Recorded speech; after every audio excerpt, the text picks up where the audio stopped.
Good evening, afternoon or morning, wherever the hell you are in the world. Good evening, / morning, / whatever. How you doing, everybody?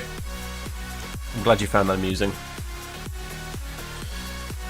Yes, indeed, we are going to be blown to Bermuda tonight. Again, it's the same drill as yesterday, really.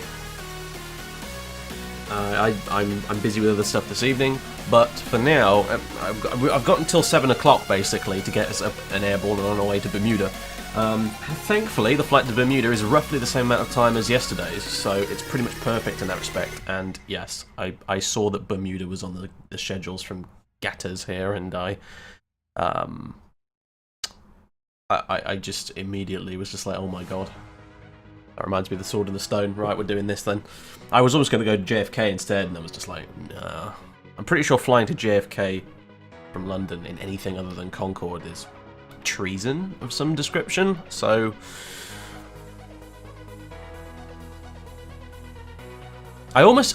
Originally, actually, tonight what I was going to do was fly to Montreal in the TriStar, but I noticed that the Montreal airport that the TriStar goes to is not the same Montreal that the Triple goes to. And I don't have scenery for the one the TriStar goes to, so that got scrapped, and so here we are back in the Triple, which I've decided, fuck it, we'll go with again, because I would like to try and finally drill into my head some of the procedures for this thing, so I don't have to sit there going, help, Mungo, I don't know how to do this thing. So I generally tend to find if you do a few consecutive flights in an aircraft like this, eventually it gets stuck in the noggin and you remember it also. But yeah, we'll do the TriStar in the future anyway. But the beauty of the TriStar is we can start off with small short-haul routes with it too, before we decide to shoot off to Vancouver in it for 12 hours, so... unlike the Triple, since the Triple doesn't have any short-haul routes, which is a shame, but it doesn't, so... Anyway, I've got mostly everything set up now. I'll jump into the cockpit, so to speak, i.e. hello!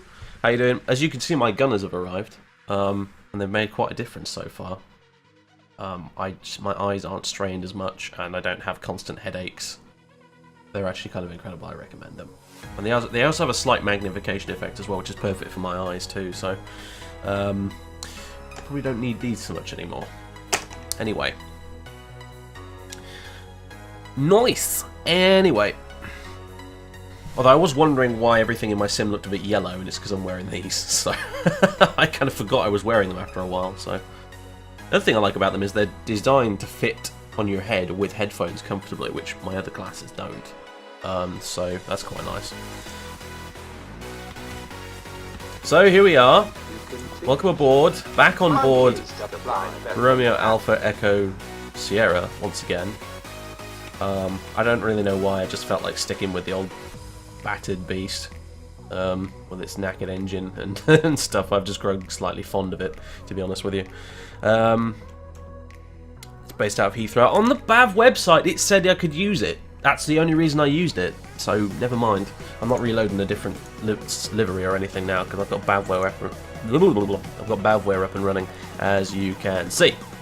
So there you go. Hang on a second, let's just jump back in here and have a look at it. So, I explained how BAVWear works yesterday, even though we weren't using it, but essentially, what we've got here is a G-Rays, which I'm just going to call it because it's quicker. We've got it as it has been flown previously within BAVirtual. We have received the aircraft now in the state that the previous pilot in BAVirtual left it.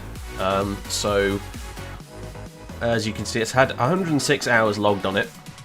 Air conditioning is 106 out of 1,000 hours. APU is 106 out of 500. So on and so on and so on and so on. Is there anything on the list that's getting a bit... the electrical's getting closer to needing a service.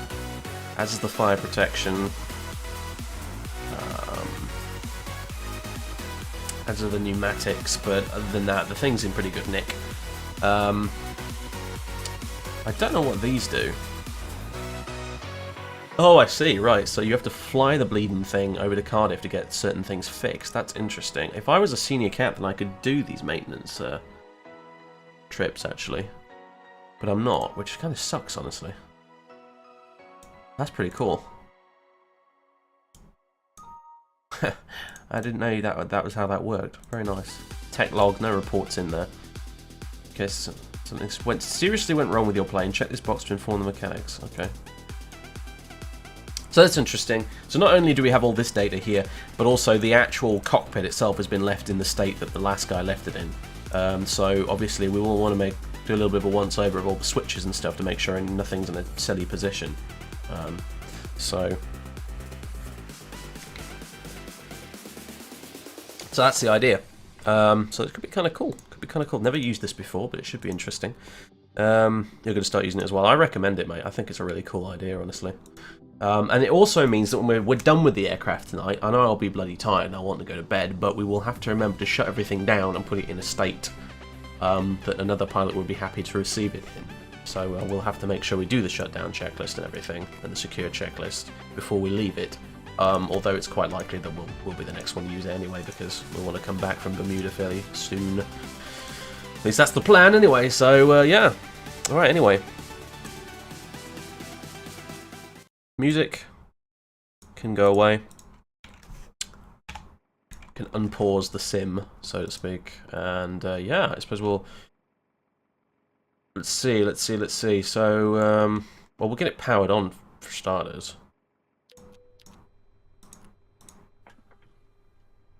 Alright, so it's on. It's a little quiet. See if I can do something about that. Stand by, stand by, stand by. That's better. Daisy. It's enough to make you weep. Should be able to hear everything now, folks. Hopefully. The ambient sound of the fans and stuff like that, if nothing else. Should be okay volume-wise. Let me know, obviously, if it's not. What's the system volume for OBS? Oh, well, it should be higher, really.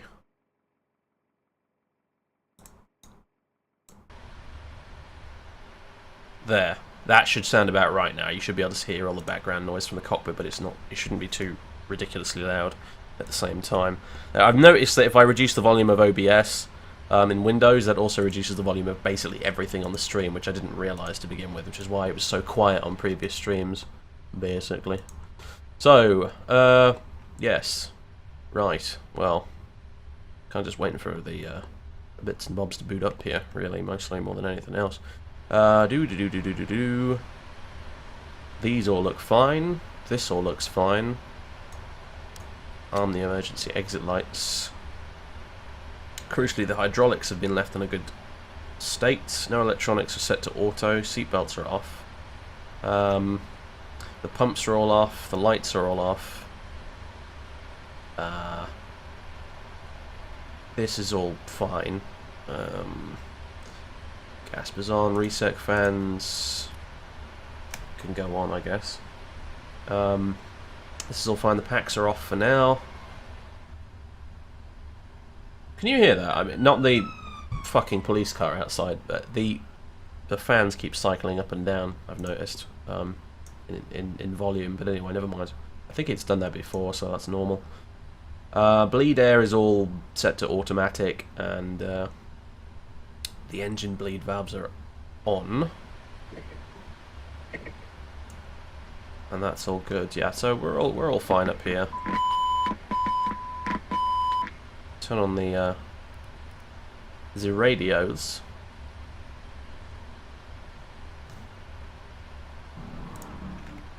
Transponder's been, or even the transponder's been set back down to 00000. Whoever flew this previously was very thorough in their shutdown procedures and stuff. So good for them.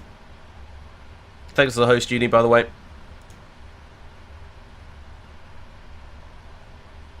Send over a link for the procedure checklist for the 777 if you want. Yeah, feel free to. Obviously, there's the checklist on this, but I don't know if it's completely. Let's just go normal and then no resets. Reset all. There we go. Okay, oxygen. Yeah, whatever. Tested 100%. Flight instruments. We don't have any data because we haven't got the ADIRUs on. So let's turn you on. Ooh. FMC. Hos in it. EGKK for Gatwick. And it'll ask us for a GPS position fairly shortly, I think. Go to the FS Actions page. You're fine, I guess. Parking brake is set as well, but yeah, I'm sure the flight instruments will be just fine. It's not an issue.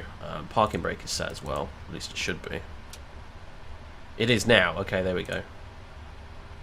And then you got the before start, which we don't need to worry about just yet. Do I know much about BA Oceanic Ops? Absolutely nothing, Mungo. Absolutely nothing. Quite frankly, because I'm going to be away from the computer anyway, going to log straight off of VATSIM as soon as we get out over the ocean, mate. Because I'm not going to be present in the cockpit, and VATSIM don't tend to look particularly well on that sort of behaviour on their network. So we're going to do exactly the same as yesterday. We're going to take off, depart. I'll hang around for a bit for a chat, and then I will leave. As I said, we've got until 7 o'clock, so actually we've just about got about an hour. So I might be a bit late for dinner, I'm afraid, by the looks of things, but let's see if we can speed this along a little bit. Okay, GPS position... we don't have one. Eh? What?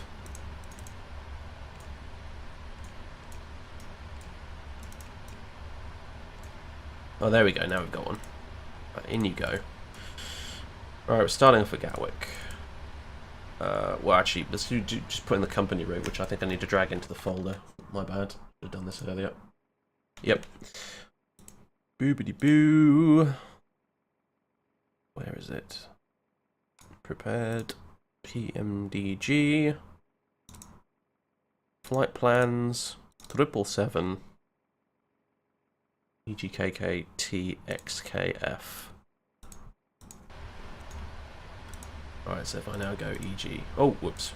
Already done that. TXKF.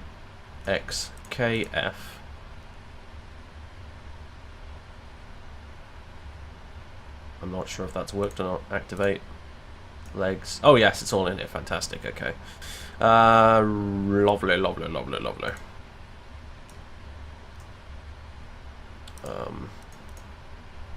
Okay, back here. Flight number is Speedbird 22. 33. So that's jolly good. And we will connect to the old VATSIMs and ask for clearance if anybody is still around at Gatwick. Last I checked, ground was? They are still. Fantastic. Alright. So when BA fly Oceanic in the 777, they do the following things. Make sure you enter managed speed and a Mach speed at a speed of Mach .82. Set your transponder to 2000 and make sure that you have range rings to create your ETOPS 180 rings. I might skip the ETOPS rings because that causes the sim to get really laggy, as I've seen in the past. Choose your 2 ETOPS airfields and create fixes around them in the range of 1240. Well, I've got ETOPS crap here in SimBrief sorted, so I do have my ETOPS fields, which are in this case I think Shannon and what was the other one? Kilo Foxtrot Mike Hotel, apparently. Interesting. Anyway.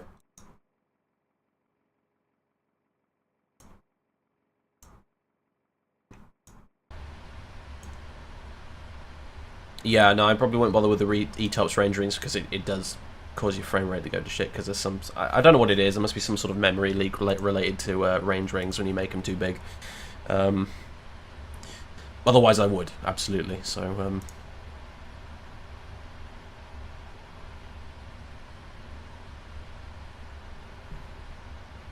anywho, right, that's all sorted, yeah, so VATSIM. Let's do this.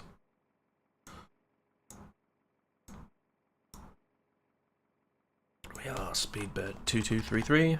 Type isn't a Concorde. Why does it keep defaulting to Concorde? I don't know why. Not that I'm complaining, but...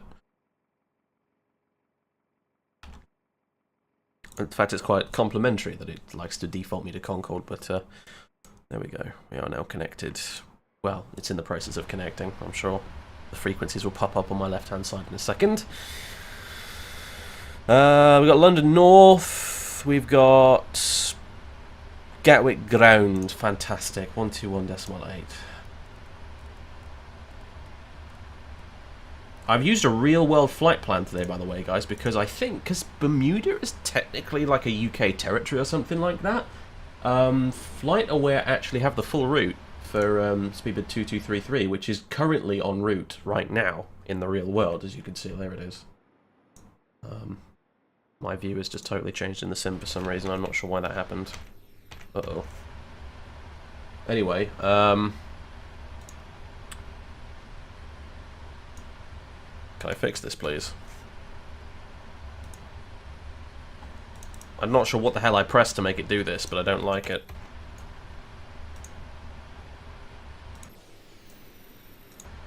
Oh, what the fuck, man? Oh, P3D, you piece of shit. Why are you doing this to me, huh? Why? Anyone know how to fix this? Other than probably killing EasyDock and rebooting it? Oh, man. Fucking why?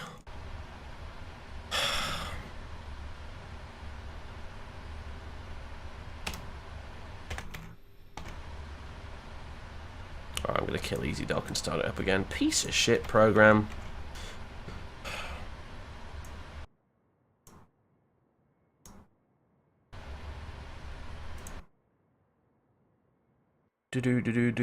Oh, by the way, Just Flight finally got my support request sorted out, so I now have a Falcon 7X for us to fly about a bit at some point in P3D, which could be a bit of fun. Mucking around in the private jets. Push Alt F4 and open X-Plane. Good answer. Right, let's see. Bastarding thing.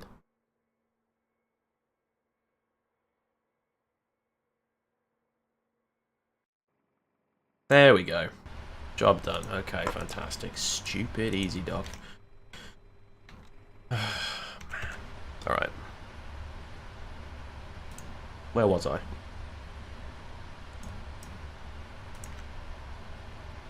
We're going to get the helpful doo-doo from VPilot to let me know that it's actually bloody working. Oh, there we go.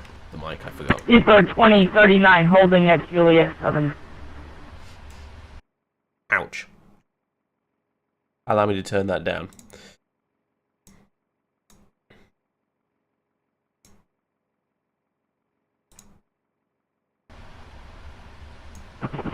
Allow me to turn that down even more. With the tower confused ready to be gone to frequency.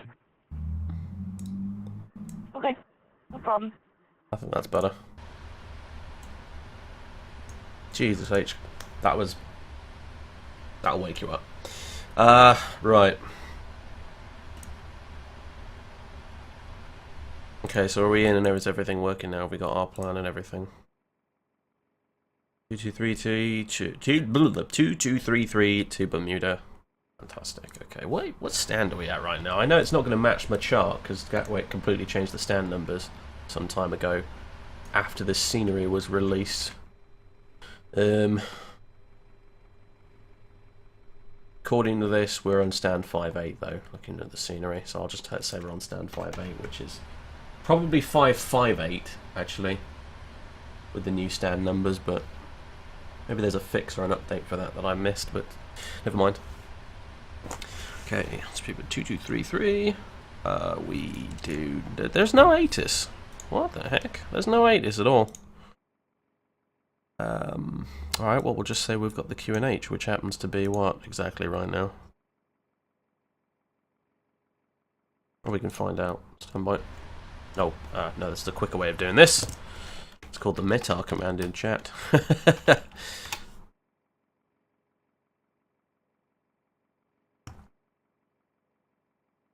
Right. Cav okay. How fucking wonderful. Alright, we're on stand 5, 8. We have 1027 for our QNH. We're a 777 200. 2039. As the tower controller hasn't replied back to me, he is a mental controlling, he hasn't got a frequency. No further ATC available, monitoring Unicom 122.8. Bye-bye. Oh, I see, we don't actually have a tower controller, Over to technically Unicom speaking. 122.8, and thanks for your service tonight. And the wind is 07015. The winds are 070 degrees at 15 knots. There you go. Thank you. Roger that, we copy the wind. Thank you, Speedbird 2039.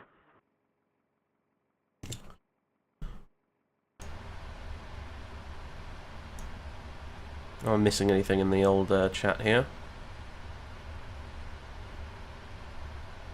I remember where I found it on the BAV forum. Oh, well, yeah. Do it prop forward, said. You can teach monkeys to fly better than that. Should be in the utilities bit. Yeah, I'll look for it later. Hold on. Gatwick ground, good evening. Speedbird 2233, stand 58, QNH 1027, types are 777-200. We'd like clearance to Bermuda, please.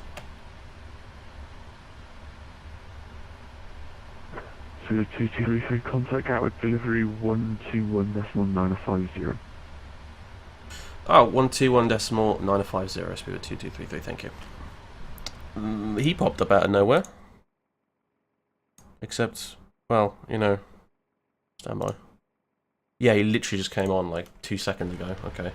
121.950. Stand delivery, very good afternoon to you, sir. Easy 8635, leave it stand 110, type exit 10 is no. Oh, you got the link, good stuff. Finish 1027, question 6, Comedy Meal, please. Easy at 635, standby.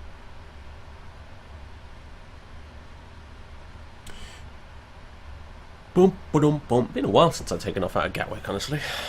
I've never taken off out of Gatwick in something as big as this.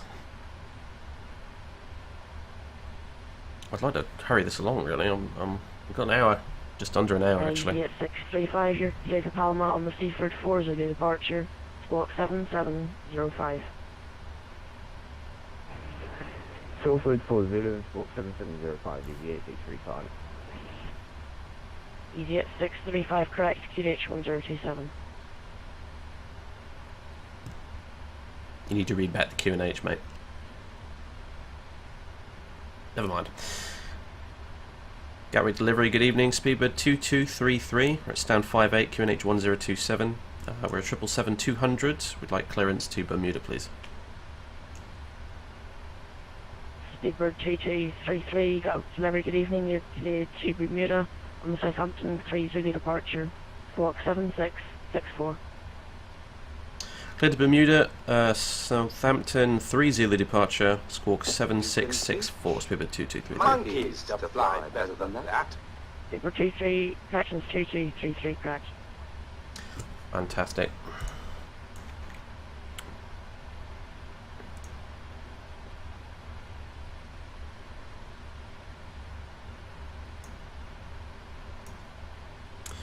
Right, okay, job done. Southampton 3 Zulu departure is what we want. That's what I was waiting for, really. That would mean which runway? We'll find out. 08, right, it is. Excellent. Execute. You can teach. It's all straight lines because we haven't got any monkeys to fly performance better than data in that. there yet, but we will do. Alright, so next up is fuel and all that good stuff. So total fuel for today is, according to my planning document here, 60999 kilograms. Alright, fair enough. 60999 kilograms of fuel. Return. Total reserve. Well, I'll need that in a second. But payload we'll just set to random. a couple of times until we've got a decent load of passengers. Come on, you can do more than that. I can take it, come on. It's a big plane. Oh, that'll do. Alright. I probably should use the exact zero fuel weight from, you know, the document, but it really matters that much if we're honest.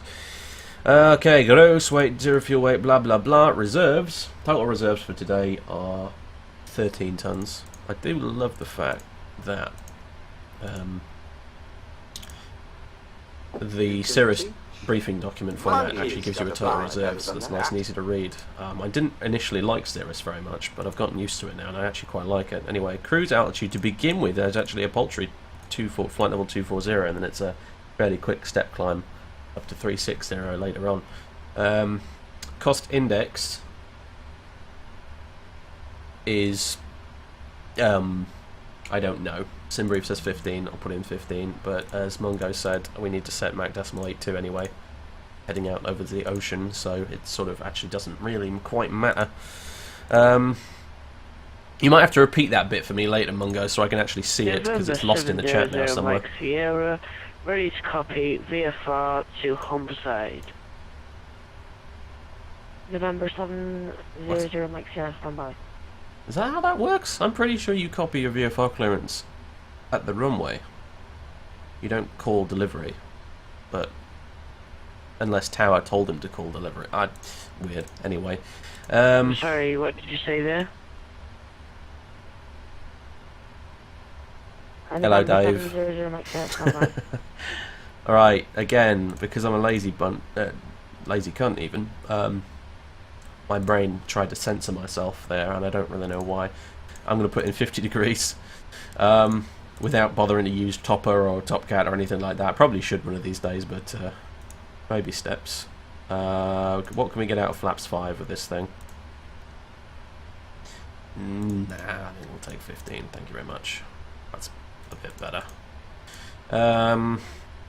Alright. Wind is 07015 knots. I could type probably. Well, thank you for deleting my takeoff speeds. Much appreciated. Slope is going to be obviously 0 because we're in the wonderful world of flight sim.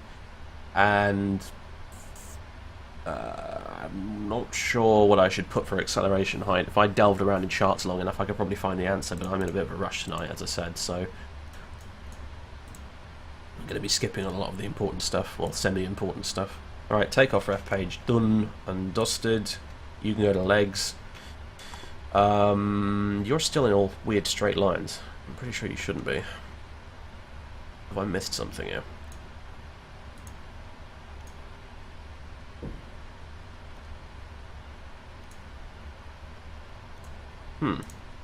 No, it's all good. Honestly, I don't know why that's not sort of... I must be missing something.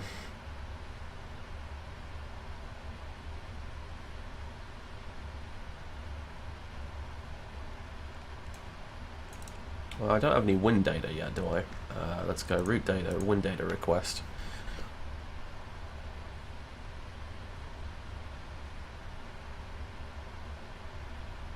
He's found VFR with an IFR route. Oh dear.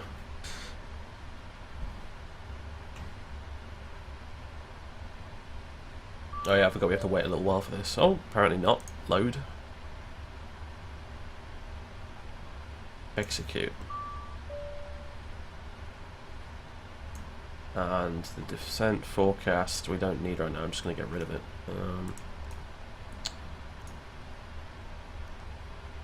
See it. Just get rid of the annoying FMC message on the iCast, so there we go. Alright, I still don't know why that's in big old straight lines. It probably shouldn't be, but alright, okay, fine. I'm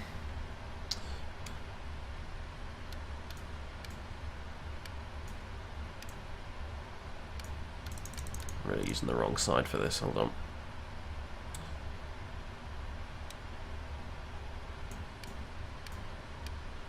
Okay, so there's the departure. I will quickly cross-reference that with the chart.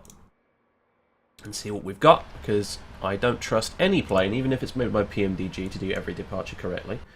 So the first one is Kilo Kilo Echo 05 at 2500 above at 220 knots, which is correct. Followed by 3000 at 220 knots. Followed by 3000, followed by 4000, followed by 4000 at Southampton. So yes, it's all done it correctly. Good stuff. I didn't expect it wouldn't have, but you should always check this. Always, always, always, always. Don't be that guy who is questioned on what his intentions are because he's not following the procedure and then replies by saying, "Oh, my FMC said I go this way."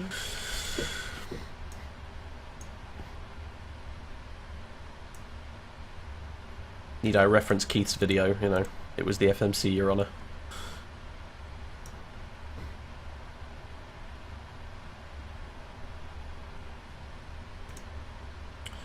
Rightio, anyway, so, glare shield stuff. 155 on here. Oh, you know what? I forgot to do all the GSX boarding crap, but we'll just forget about it for now. 155. Heading 079.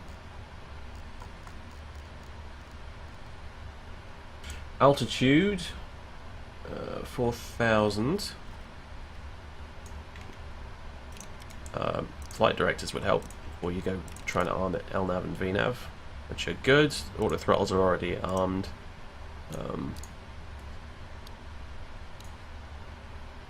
Goody gumdrops. The only other thing is the barrow, which is 1027. Easy at 635, got delivery on the ground and now closing contact power 124.225. Oh, good shout. 145 is the 8635, over. Speedbird 2233, contact tower 124.225, turn flight below. 124.225, speedbird 2233, thanks. Here we go. It would have been rude to just leave, I feel. Update the overlay when I can. Yeah, good point. This is why I don't have it on normally. Ground and delivery now, look. Right, we are 2233. 8635, good evening. Gatters to Bermuda. Facing east. XKF. Nope. It's not refreshing, it's the 8635, thank you. Job done. Hope you're happy. Thank you. Foxtrot Kilo Hotel, but yeah, that's normally why I disable it, because A, people don't read it, and B, when they do, it's because I've got it wrong.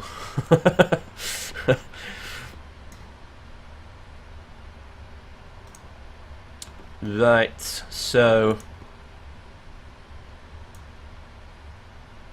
we seem to be more or less ready to go at this point, don't we?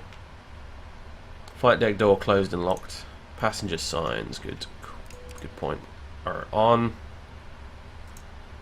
MCP is all sorted out.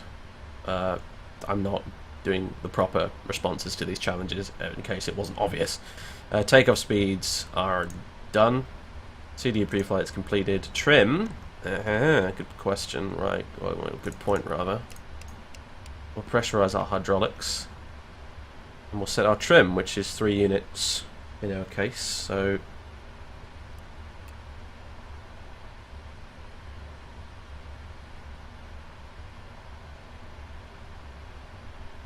there we go. Trim is 3 units set. Taxi and takeoff briefing. Well, we will taxi to 08 right, and we will take off, and we will fly these waypoints here because it's RNAV and it's wonderful and I don't have to do any work. That's your takeoff briefing and taxi briefing. Enjoy. Beacon on. Then it goes to the before taxi, so we will say hello to well, hang on a minute.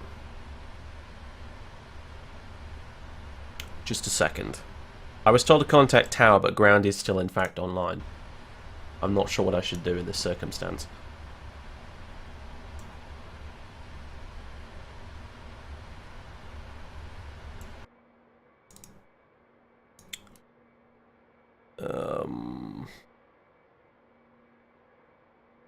Well, ground's doing some sort of exam. Oh, so is tower actually.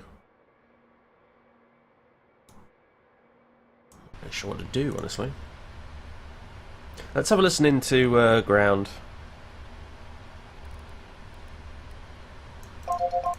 Since I'm not hearing anything on tower anyway.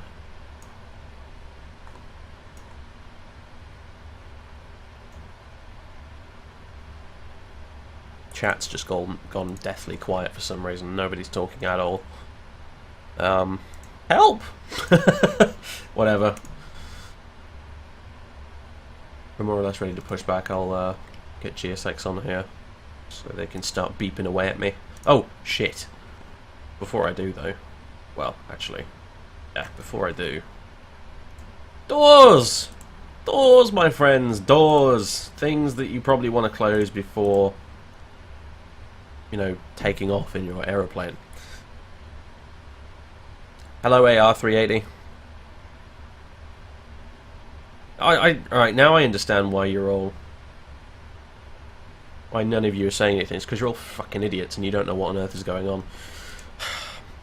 GG. My Twitch audience, ladies and gentlemen, about 2% of them actually understand what flight sim is. I'm kidding, of course, but yeah.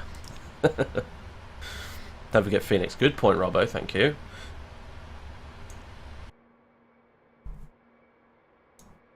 Why don't we wait for something to happen on one of these frequencies? We'll get this sorted out.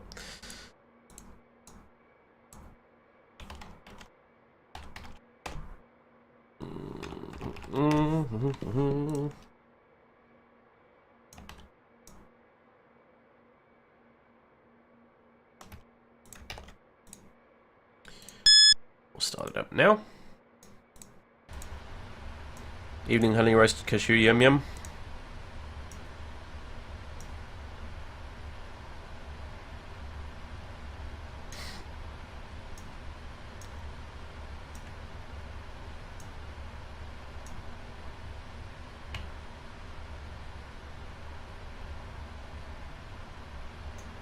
I hear someone else around here. Also, why...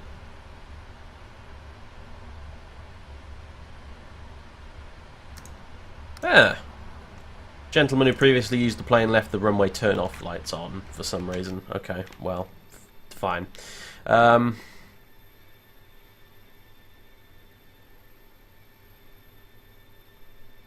swear I'm hearing another plane around here somewhere. Oh, there he is. No idea what that is. Seems to be a 747 of some description. Cargo Lux, there you go. Very nice.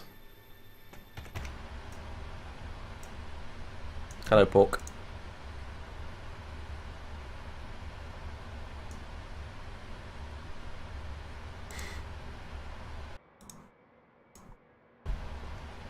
Well, both these frequencies are dead as the fucking dodo right now, so... Oh, ground's disappeared. Okay, fair enough. I think that's just solved our problem for us.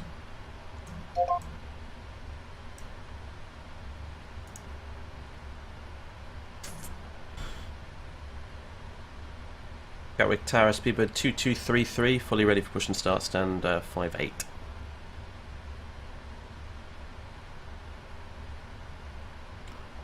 Is there anybody out there? Speedbird 2233, squawk 7664. Squawk 7664, 2233. Whoops!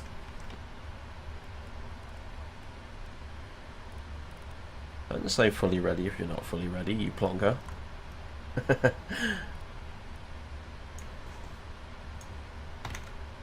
Oh dear.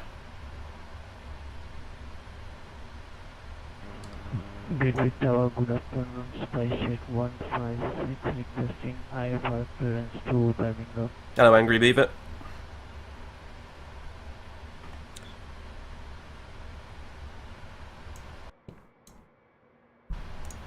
Spycheck 156, standby.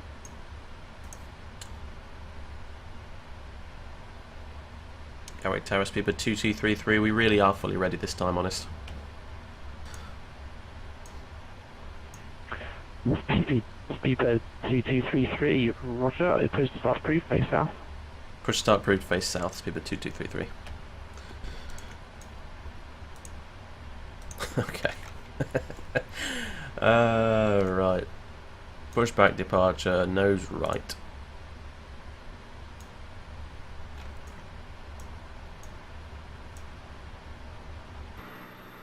Oh, jetway. Away with you, sir. You weren't even linked up to the door properly anyway, you silly thing. Also, we've got a load of chocks and cones and things to get rid of. Gonna moan at me in a second if I don't get rid of it. Also, we don't have an APU. Oh my god, so much for fully ready. Oh, I'm such a pleb. I'm sorry, guys. This is the second time I've flown this plane in, like, fucking 3 months. Give me a break. Hopefully this APU will start up nice and quick.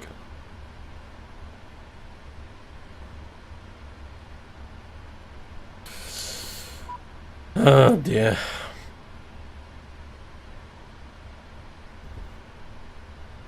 I'm doing exactly what Marcus was talking about the other day. People saying they're ready to taxi when they're not ready to taxi and stuff like that. It's like, I'm that guy right now. Shocking, shocking, absolutely shocking. Come on, wait for that APU running message. Since I don't have some sort of handy dandy dial up here like I would in an older plane, I just have to wait for the computer to say it's ready to go. Come on. I'll probably find the APU in one of these things here, actually, but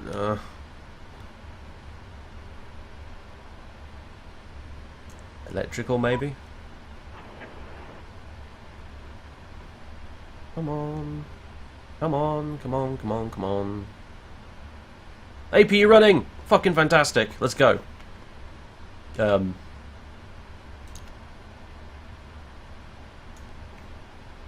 Yippee. Alright.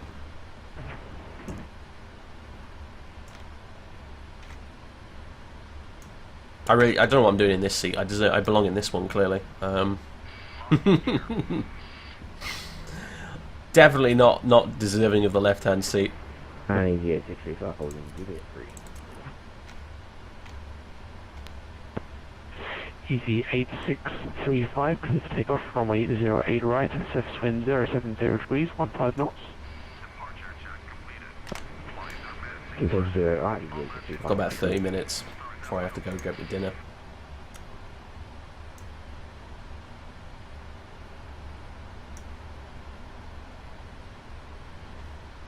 Alright.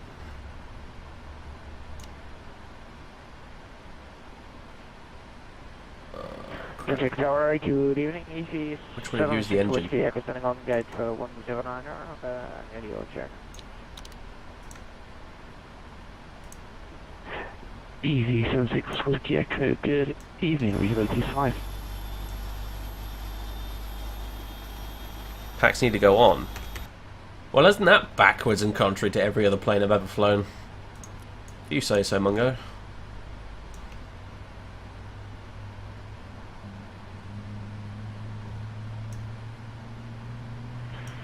EC.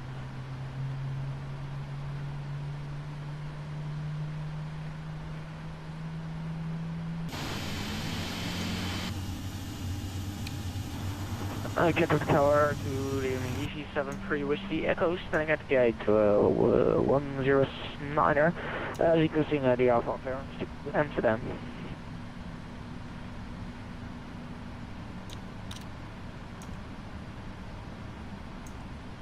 I've noticed if I stop talking, I tend to do it a bit better. You're clear to Amsterdam by the Clacton 10 departure, squawk 6253.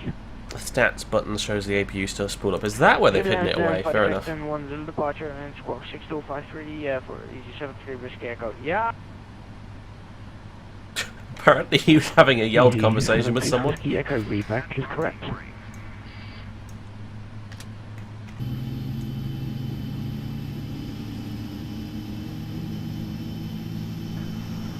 British Tower Supply Check 156 requesting 5 clearance window.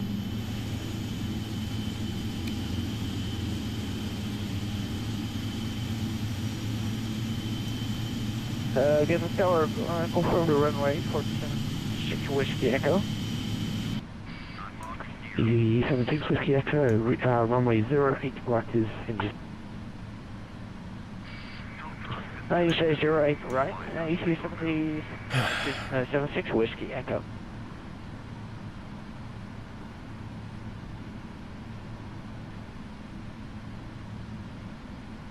Why's that showing us off?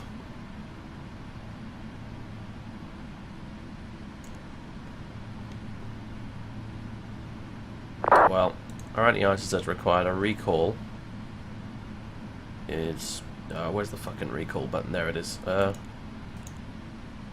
Checked. Flight controls. Also bring the flaps down. Our flight controls, left, right, up, down, and the rudder as well are all good. Fantastic. Ground equipment is clear. Flaps, before takeoff, flaps are, well, traversing their way to 15 very slowly. As you can see.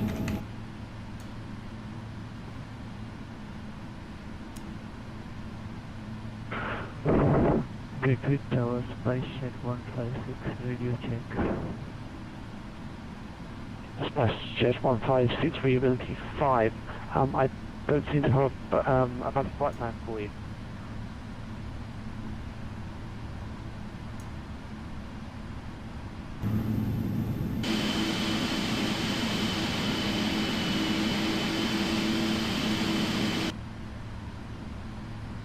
Have we got an ATIS now? Oh no, that's Heathrow ATIS. Forget it. I thought we had an ATIS for a second there. My mistake.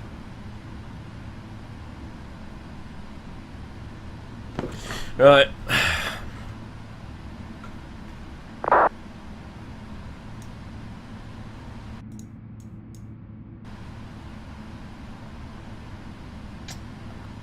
Okay. Gatwick Tower, speedbird 2233. Speedbird 2233, ready for taxi.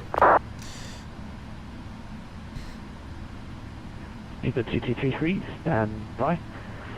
Break KLM. Oh, I think we're all a bit confused.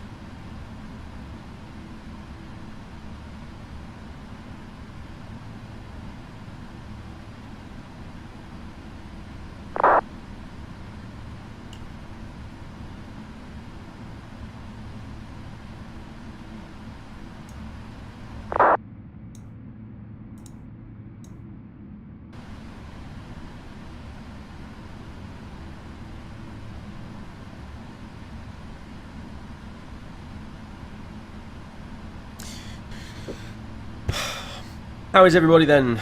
We all bring a pack of cards.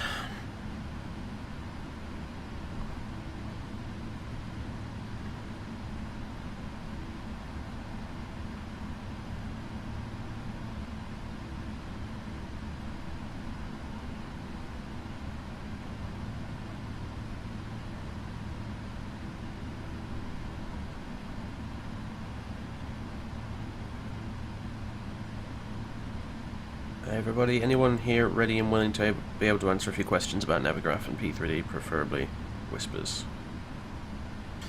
I'll leave that in the capable hands of my chat.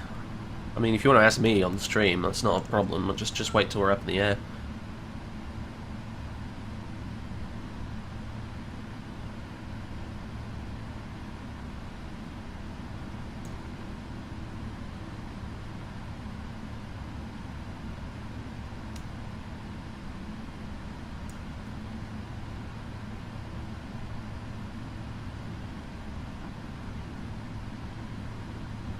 I suppose our poo can go off, can't it?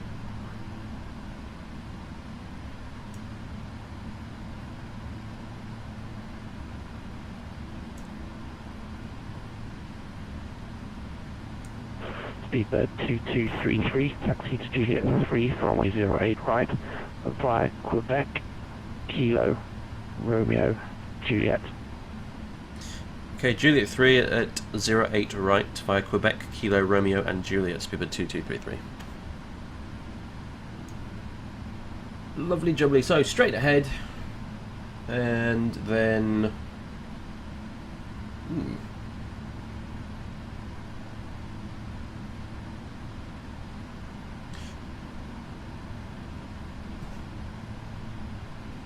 Beaver 223 amended traffic clearance is Quebec Lima Romeo Juliet. Quebec Lima Romeo Juliet, thanks, 2233. That makes a bit more sense. Okay, so straight ahead, and then...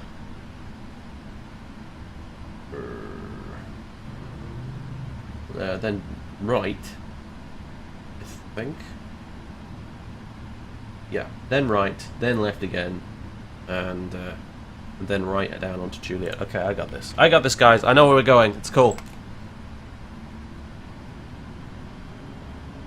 He got lost in his own museum.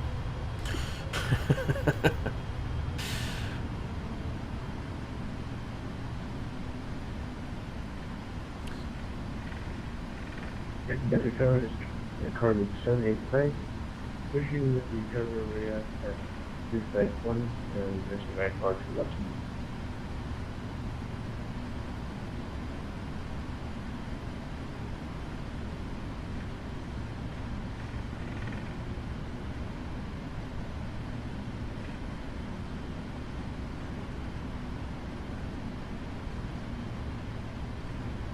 Do I put these flight numbers out of my head, or do I just look up real world flight numbers and mimic them? Well, I fly with British Airways Virtual, and they provide me with all the real flight numbers. So, since I want to kind of do this as reasonably close to real life as possible, within the bounds of me being basically an idiot and a lazy one at that, I do try to use the real flight numbers when I can. So yes.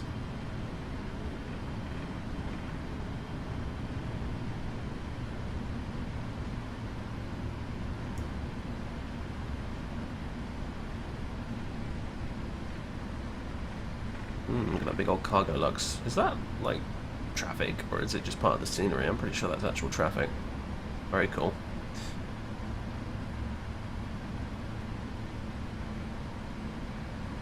You can teach monkeys to fly better than that. Apparently he's having comms issues as well, because if you're there, cargo lux 785, I can't hear you either, mate.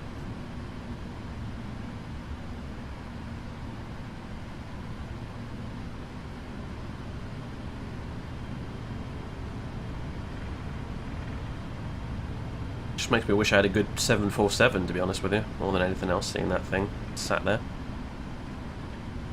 Cargo Lux 785, good evening. Apologies as a result of a technical issue. Pass a message. We were visiting right in Luxembourg and going from Carabria and 150 Aero 75.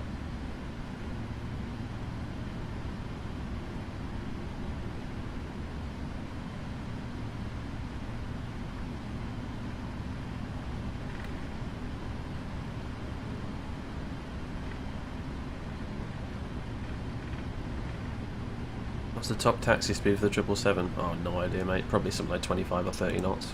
Cargo Lux 785, readability 2. Can you say again?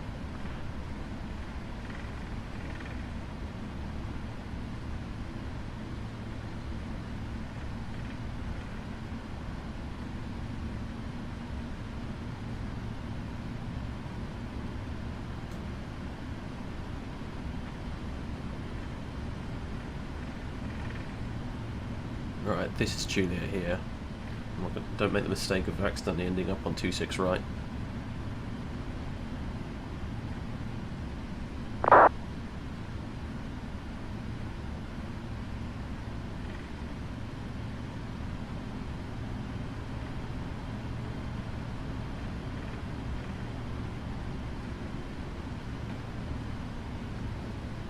Seatbelt signs on, a firm.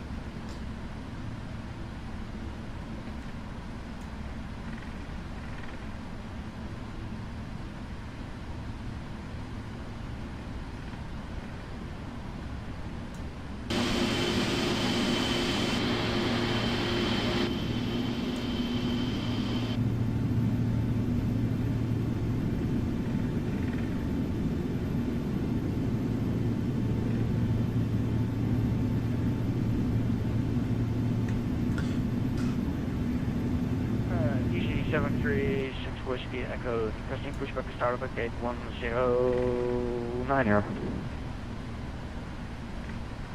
EV7. I'm assuming my routing will start to look a bit bendier as soon as I take off.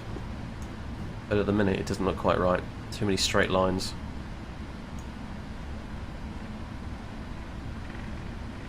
Squawk 6253 ascent, EV 76 Whiskey Echo.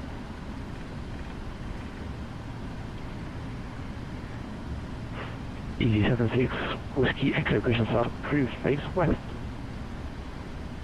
Respect and start up through face west, EV76 Whiskey Echo.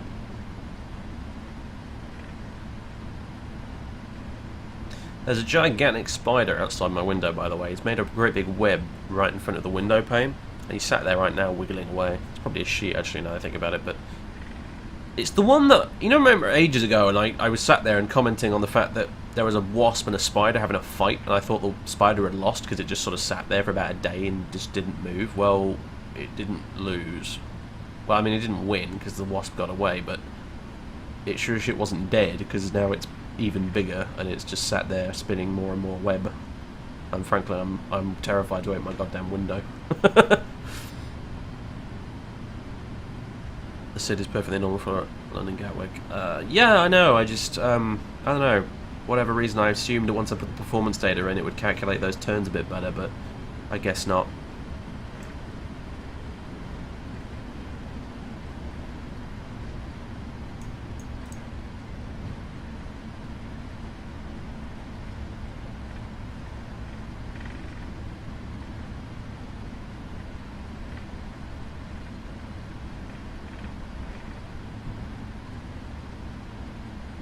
Someone got the FS Labs A3 training that's for FSX working on P3D and streamed it earlier. I see. Well, if they've got it working in P3D, what on earth is taking FS Labs so long?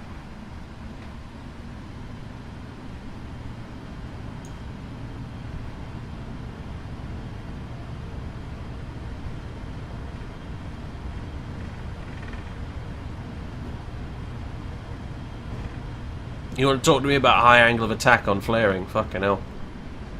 Welcome to Concord, where our angle of attack is about 60 fucking degrees on landing. Cover correction 86, correction 85. I think I might have actually bonked the tail skid on landing in Los Angeles last time, because going back over the VOD, there is a bit of a thump noise in the background, and I don't know whether it's from my microphone in the background because they were doing DIY next door, or whether it's actually from the plane. If it's from the plane, then yeah, I probably bonked the tail skid.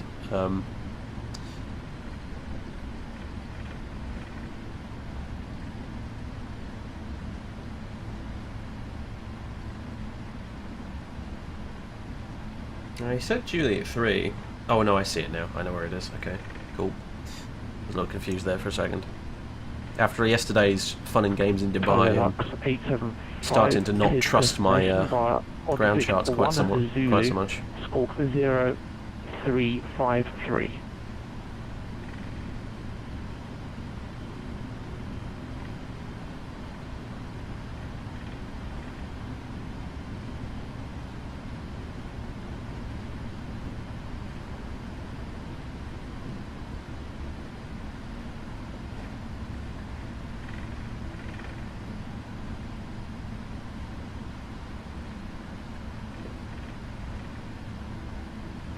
Luxembourg, the one, Zulu departure.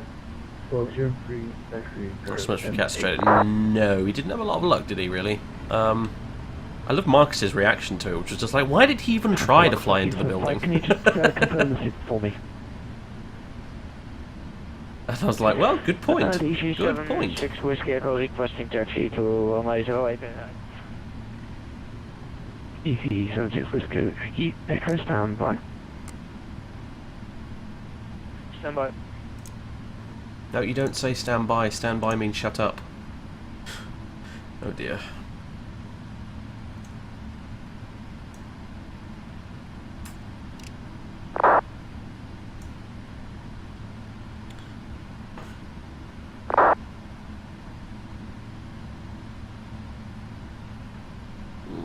Well, we've got a KLM clear to land in front of us, so I will sit here and shut up and enjoy the view for a minute.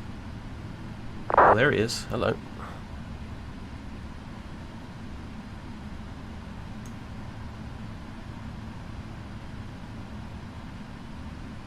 Shouldn't the nav light be off?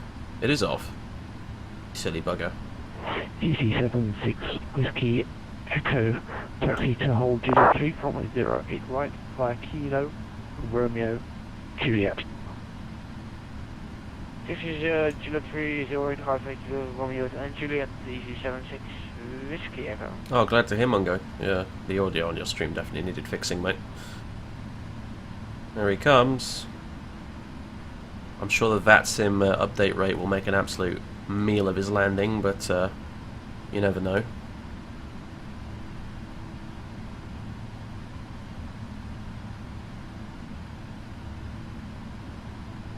Nicely done, I would say. Absolutely. I can't quite see where the touchdown zone is from here, but...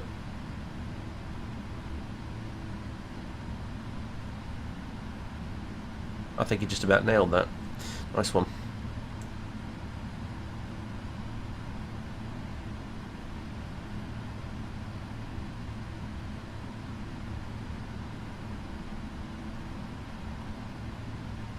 Flying gas mask, you can put it anywhere you want in the aircraft folder and just load it up from the menu and it should be fine, mate. I don't quite understand what you mean by it doesn't load into the sim properly.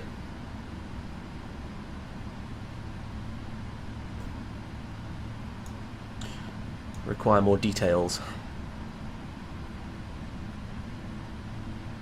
Right, we should be allowing us to line up by now. Speedbird 2233 is full takeoff, runway 08 right, surface wind 070 degrees, 11 knots. Clear for takeoff 08 right, speedbird 2233. Right on schedule, just as I was mentioning it.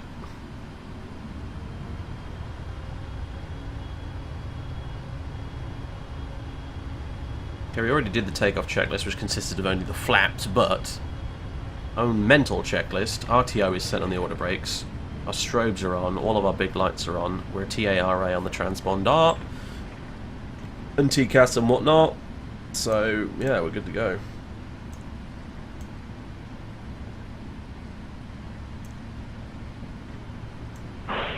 DC76 Whiskey Echo, hold position. Hold position, DC76 Whiskey Echo.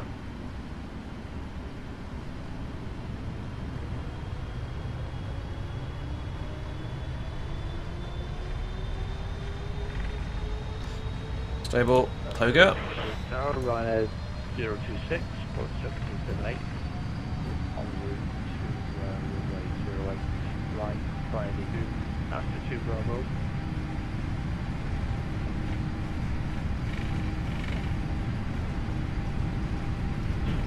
Runway 026, you're off of my airspace. Call me back or when you're on final. One, rotate. Tower EC76 Whiskey Echo, confirm if you can continue or to get to Positive rate of climb. Gear up. EC76 Whiskey Echo, I found continue taxi. Okay, continue taxi, 76 Whiskey Echo. Laps 5.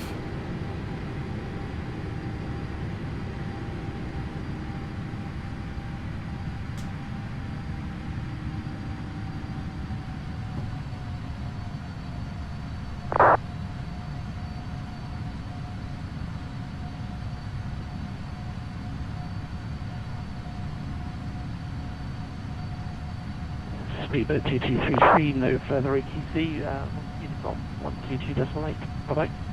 Over to Unicom 122.8, thanks very much. Speedbird 2233.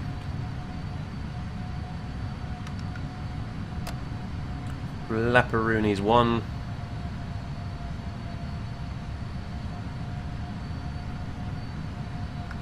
Laps up.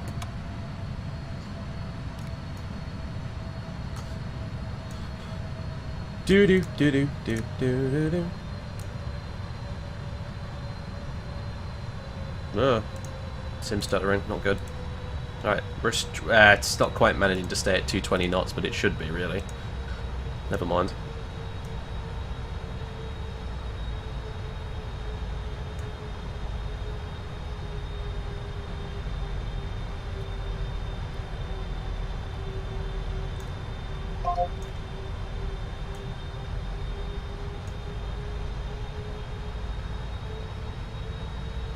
Oh my days. This is what I mean about not trusting aeroplanes, even if they're made by PMDG.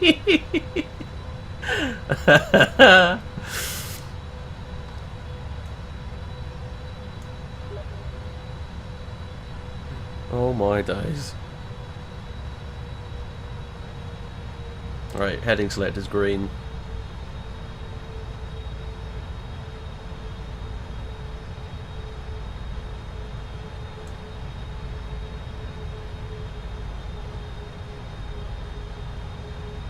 As amusing as I'm sure it would be to watch the triple try and fly that little maneuver it seems to have programmed in there, we aren't going to do that.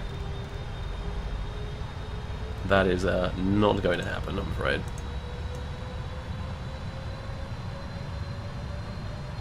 I'm sure the real 777 wouldn't do this. Well, you never know, maybe it would actually. FMCs are not exactly bloody infallible.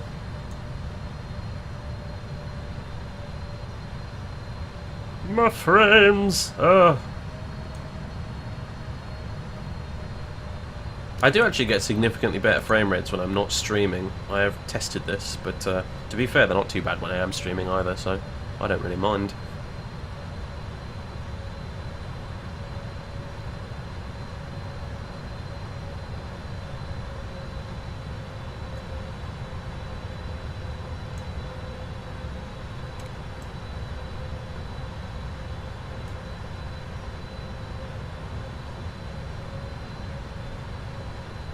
Alright, we'll follow the profile out till we're on our way over to Southampton, and then I'll just YOLO it up to cruise altitude.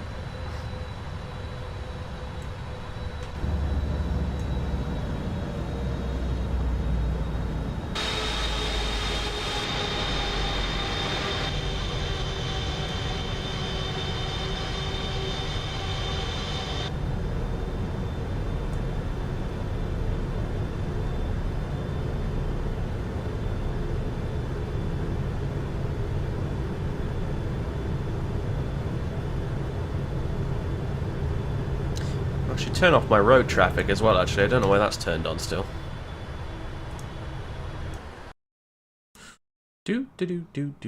Ah, yeah, there's a couple of things I meant to do, wasn't it? One was that, and the other is, yeah, get rid of this fucking road traffic.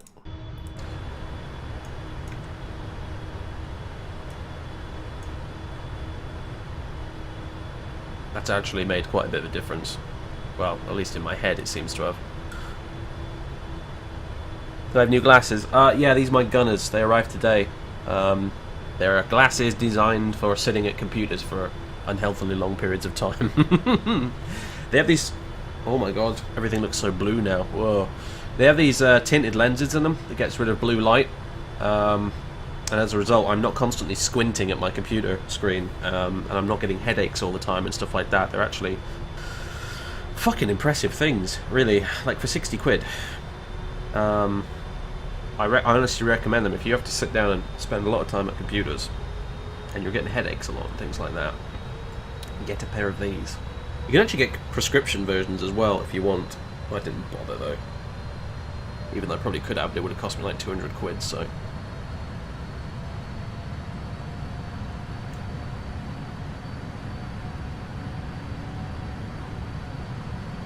Anyone own the iFly 747? Is it any good? Durka loves it. I don't. Because for me, at my end, I always get appalling performance in it. But it's your mileage may vary thing. I've heard some people say it's great, and I myself have found it to be pretty bad.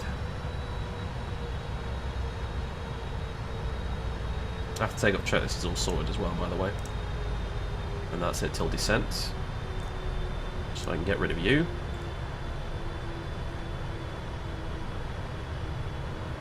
Triple, you're going a little faster than you should be, my son. I'm fairly sure the real plane doesn't do that, but... You're about 5 knots over the limit, mate. I'd like you to step outside the aircraft and take this breathalyzer test.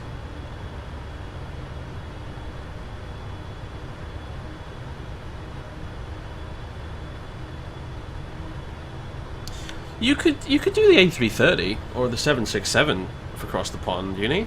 Why not one of those two? I mean, I know you have pretty bad experiences with the A330 and Cross the Pond, I know, but it's genuinely fixed now. I've done Cross the Pacific in twice in the A330, and it genuinely works now. It's not a problem. All right, on our way to Southampton. So flight level 240. Let's go. I remember to use altitude intervene this time instead of using flight level change. This is new technology, my goodness. Still getting over the novelty of having automatic throttles. Ugh. I should have to get back in the 727 after we're done with this, just so everything feels normal again.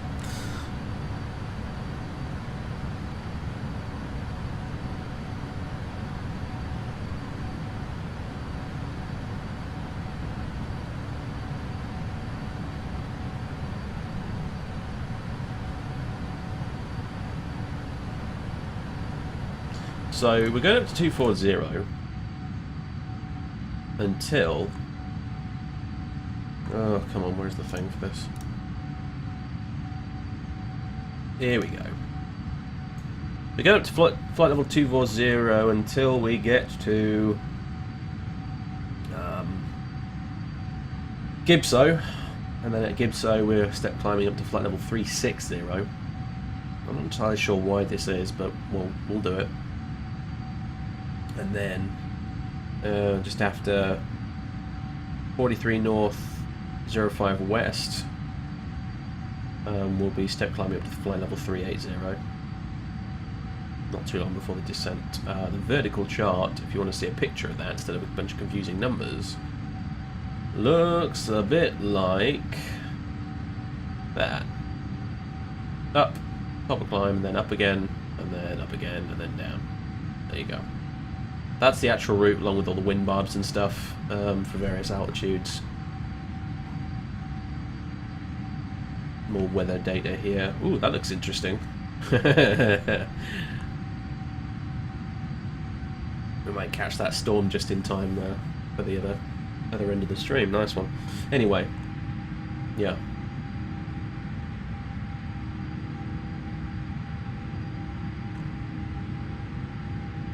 There's all the pertinent information we need. Meanwhile, back in the cockpit. That's quite a nice view. Honestly, that is a very nice view, actually.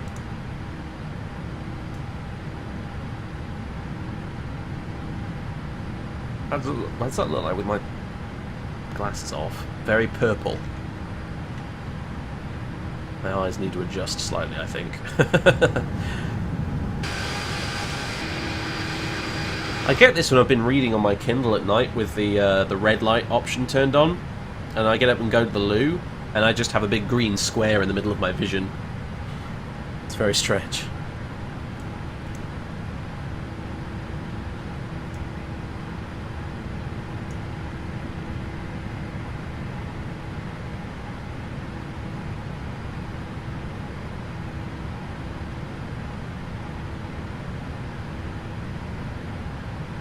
Well, when you first load up the aircraft flying gas mask, it'll come up with a box saying, you know, you need to activate the aircraft, enter the, you know, you can do it automatically or manually, and if you do automatically, you enter the CD key, showing my age there a bit, you enter the product key, and then it activates, and then you reload the plane. I'm not quite understanding where you're going wrong here.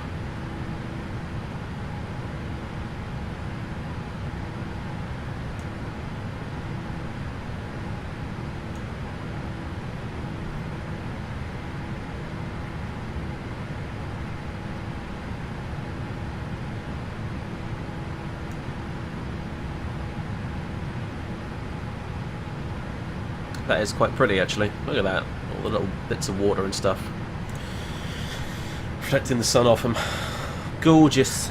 Gorgeous.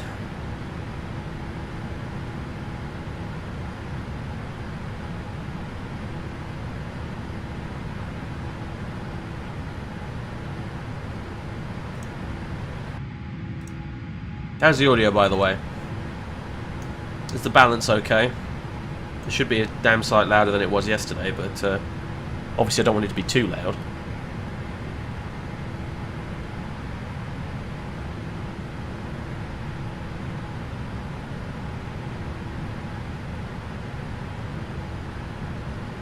Yeah, it's a useful little command, isn't it? That meta thing. Wayne set that up. Audio is 10 out of 10. Fantastic.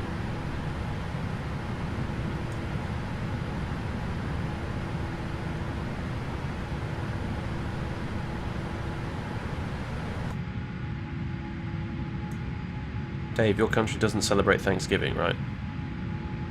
No, we don't. I don't quite understand why we would, really. I mean,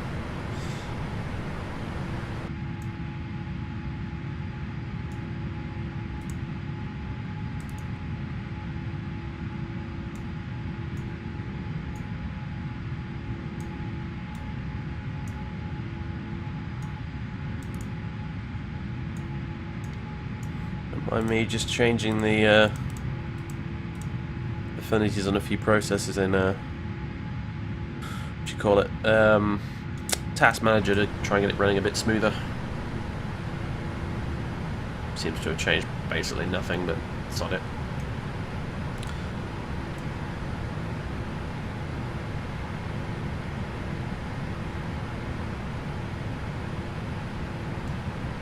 We don't celebrate Thanksgiving, and for what should be fairly obvious reasons, we don't celebrate the 4th of July either. Halloween is kind of a thing here now, and Christmas, obviously. We're not complete aliens.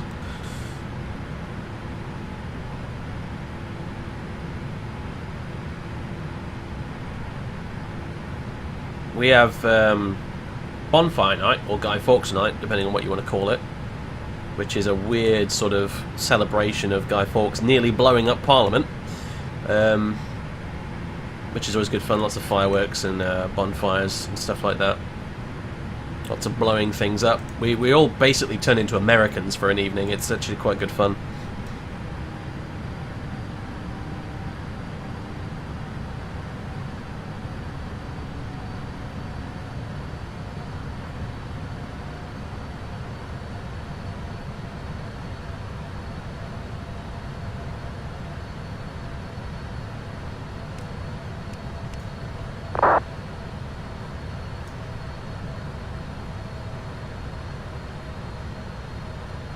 Yes, remember the 5th of November.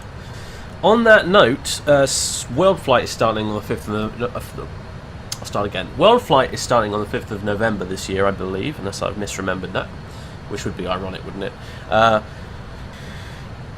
So I recommend you guys all check that out when it starts off. The guys at SimFest are going to be taking part primarily with their big old 747 sim. I know that our mutual friend Dave, Mr. Wriggles, will be there. They're doing 48 flights, I think it is, around the world, starting in Sydney and ending in Sydney. All for charity. It's all the donations are going towards the Alzheimer's Society. So Dave did very kindly ask me to try and promote that a bit, and I am going to do so. I will be joining them for a number of legs of the tour. That's my plan. We'll be rotating through various aircraft. We'll probably do a leg in the Triple, we'll do a leg in the Concorde, we'll do one in the TriStar, so on and so on. And it should be really good fun. So, but also for a good cause. So as well, I think on the legs when I do join them and I stream alongside them as well, any donations I get, I will put towards their charity that they're supporting. So just to help out. But yeah, and I will be hosting them as well whenever I'm not actually streaming myself. So. Should be really good fun. Hope I'm looking forward to it. Hopefully you guys are too. I believe Josh J. Gibbs and co might also be taking part as well over at RA Flyer's place with his 737 sim, but I'm not entirely 100% certain on that. But I think they are. What's my local time IRL? It's just gone 6 minutes past 7 o'clock, so my dinner will be ready very, very shortly. I would ideally like to get this step climb out of the way before I go for dinner and kill the stream, because we're going to do the same as yesterday, folks. I'm going to kill the stream, and I will come back after we've traversed endless fucking miles of ocean, and we're getting ready to approach and land into Bermuda. So yes, because I'm not going to sit here for 7 hours trying to be entertaining while staring at a cockpit. It's just not going to happen, I'm afraid, so not much point.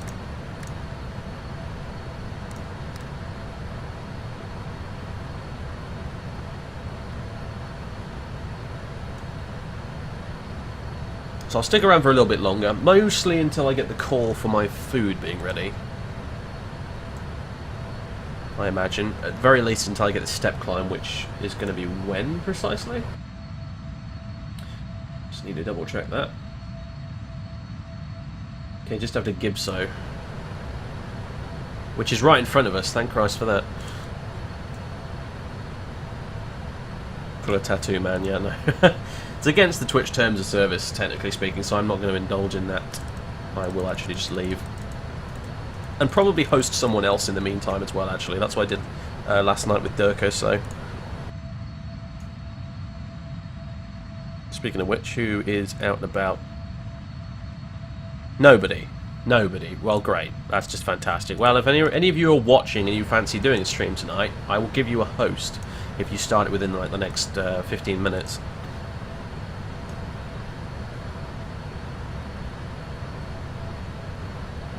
What time should we come back? I'll give you an ETA when I'm just about to leave, actually.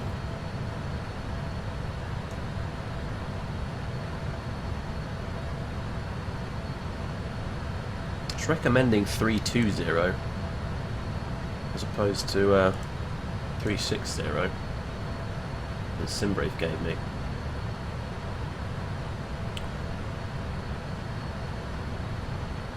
We'll take the 360 anyway, because this FMC does not include various bits of data like weather and temperature and stuff like that, as far as I'm aware. Monkeys to fly better than that. Whereas Simbrief does on good old dispatches.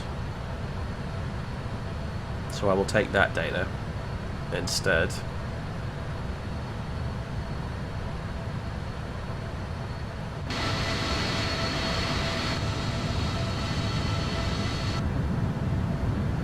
Lovely little tour of the south coast of the UK though here. This is awesome actually. Should take off out of Gatwick, across the pond more often, frankly. If we were in Concord, we'd be somewhere over there, just shooting out over that little spit of water there, and about to go supersonic, kaboom, off in that direction. We're taking the scenic route today.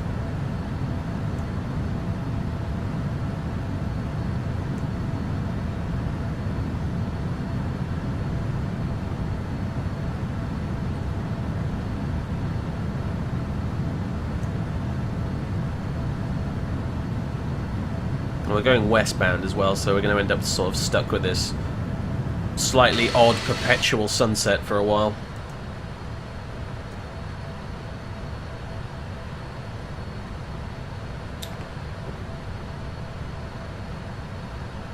Just keeping an ear out for food.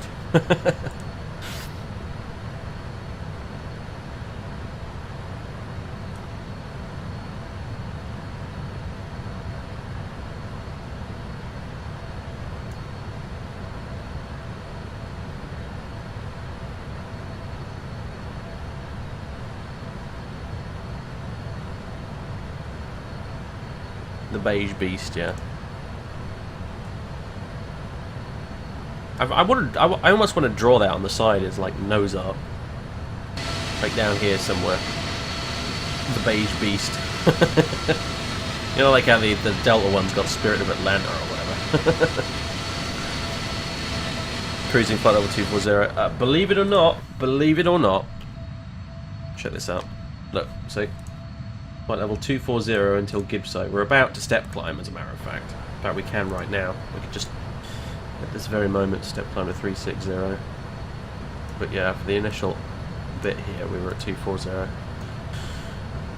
But there we go. Step 2. I won't bloody do this.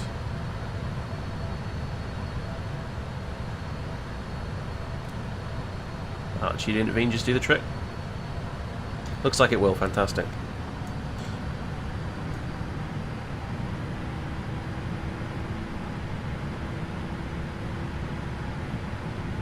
Right, what I want to do is really basically just get out over the ocean so that we can squawk 2000 and then set up the plane as Mungo suggested we should.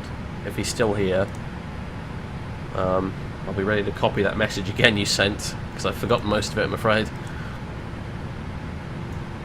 The main thing is we want to set our speed to Mach decimal 82. The other stuff's probably not quite so important. Some of the tops, blah blah blah.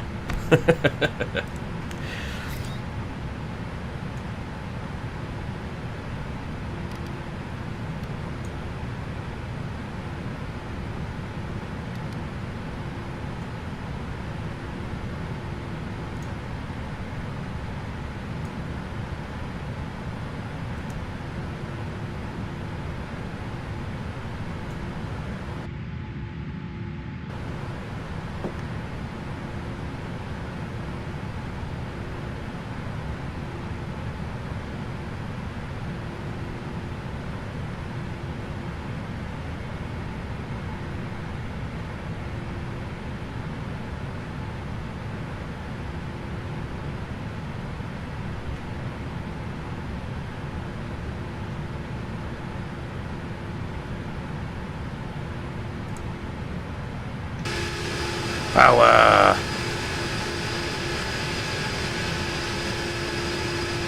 Yeah, I don't think you can get meta for a waypoint. It's not quite how it works.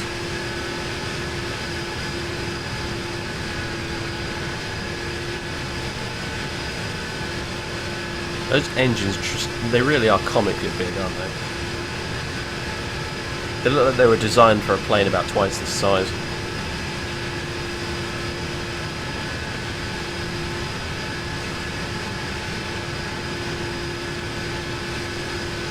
And barely a cloud in the sky as well. I mean, not bad. Meta did say cab okay, so got lovely high pressure over the UK. And I mean, yeah, there's nothing out my window right now. Just sort of blue twilighty sky and a few stars. It's gorgeous.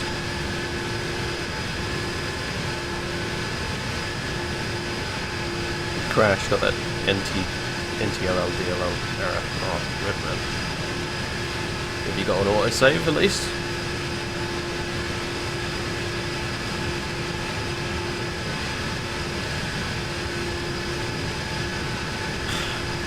Look at that.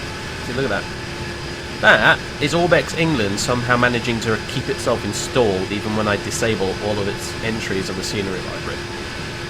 And that is the reason why we nearly ran out of memory in Heathrow last night.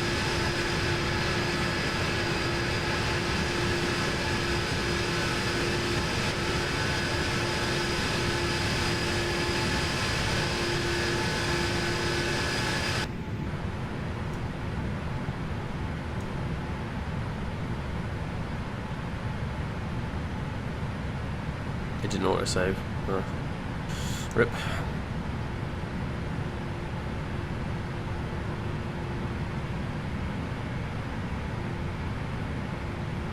Yeah, like, let me show you. Go to scenery library. I take it back. The fucking stuff is installed. Re-enabling itself. I tell you why it did it. I tell you why it's actually done it. I've just realised it's because I installed the Bermuda scenery earlier, and I had to run the global vector tool, and to do that I had to open up FTX Central, and FTX Central went and re-enabled all of my regions. So that's just wonderful. At least we're headed away from England right now. So hopefully we won't actually have any too many issues. But I must fucking disable it on the way back in, and even then I don't think it disables everything properly, because like I said, we got to like 97% bloody VAS yesterday on the way into Heathrow. Luckily 3.2 isn't totally broken, and therefore it dumped all the memory and it went back down to 86%, and I was able to land no problems, taxi away, and then sit around in an external view for a good hour or so talking absolute bollocks with you lot. So but yeah, I fucking hate what Orbex have done with the update to their FTX Central thing. It's just, previously you could disable all the regions for a very good fucking reason, and now they've made it so that you can't do that. Ticks me off.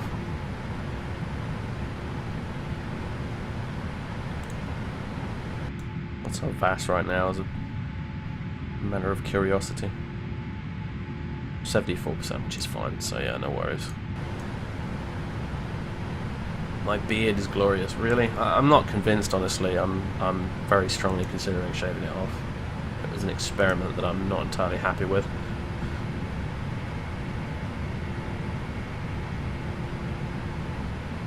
Does saving work in the triple? Yeah, I believe so. PMDG did go to some fairly great lengths to make sure you can do that because of out-of-memory errors. Honestly, it works in most planes with a few exceptions.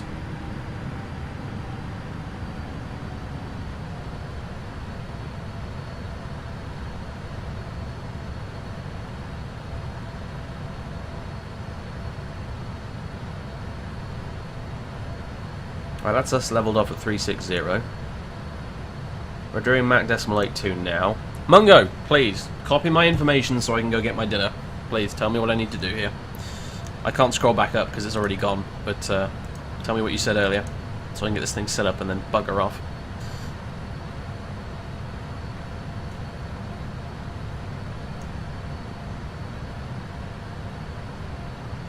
I bet he's not here, is he? The goit.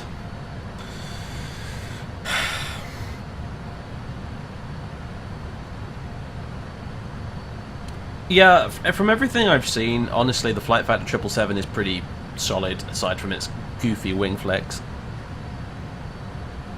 One thing it does have going for it is if you get the full package, which I should have done while it was on sale, but didn't actually, now I think about it, you get the 200 ER, which PMDG didn't do. So that's kind of cool, I guess. One of these days I will do a route in the Flight Factor 777. It'll literally just be a case of if I can find a route that's got better scenery in X-plane than P3D, I will do it in X-plane. I'm thinking possibly Ben Gurion when we go to LLBG. That particular route, I think I might do that in the Flight Factor because the Israel scenery I've got is outstanding for X-plane. So.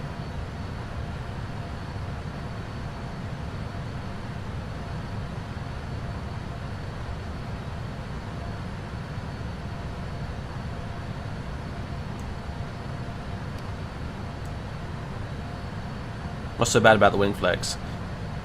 Yeah, it does look like it's flapping, basically. You just, even at the slightest provocation, the wings just go boing, boing, boing, boing, like this. It's quite hilarious. It's really fucking funny, actually. It just looks odd. And the wings don't really flex either. They just sort of flap because they only really seem to move at the roots. So they just sort of go like that instead of actually bending, if you see what I mean.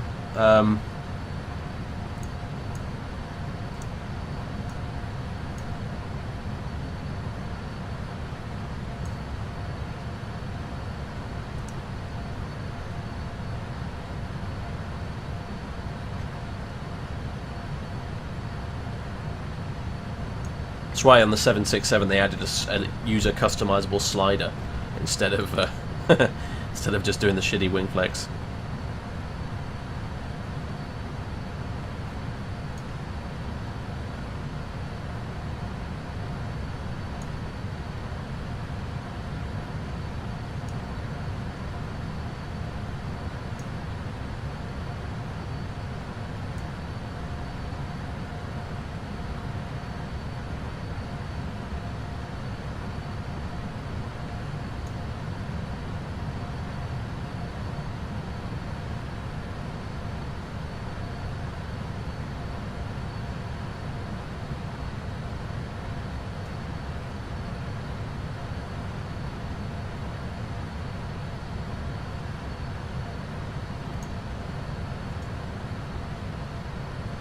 Alright, well, speed intervene, Mach decimal 820. I think there's a fancy thing you can do in the FMC actually instead of that, but I'm just going to do that on the MCP there.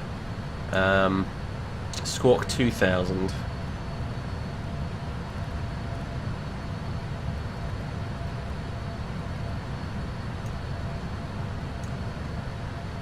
And that's good enough for me, I think. Alright, so ladies and gentlemen, if we have a little look down here, progress. Our destination ETA is 23:13 sim time. So that is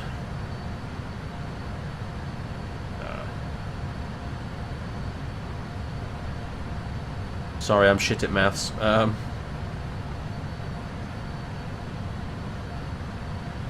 I would say about 6 hours from now I'll be back.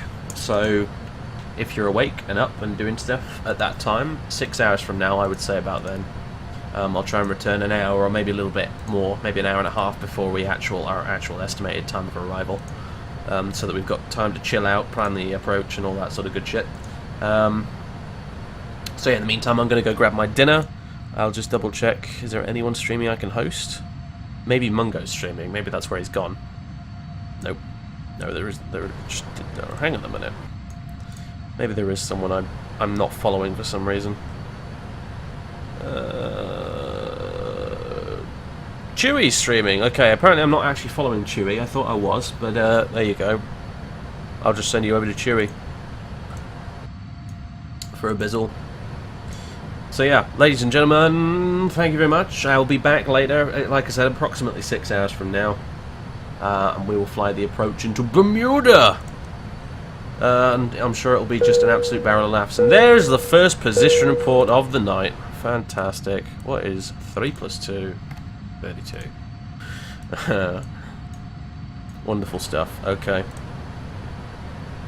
That's perfect timing, actually. It means I can now go away for an hour. So, yep. Very good. Right, ladies and gentlemen. Thank you. And goodbye.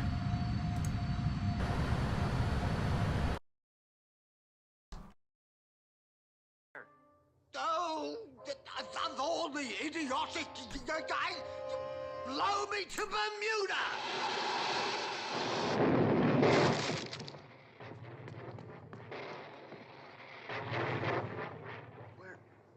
Where did he go? To Bermuda, I suppose. Where's that? Oh, an island way off somewhere that hasn't been discovered yet. Will he ever come back? Who knows? Who knows anything?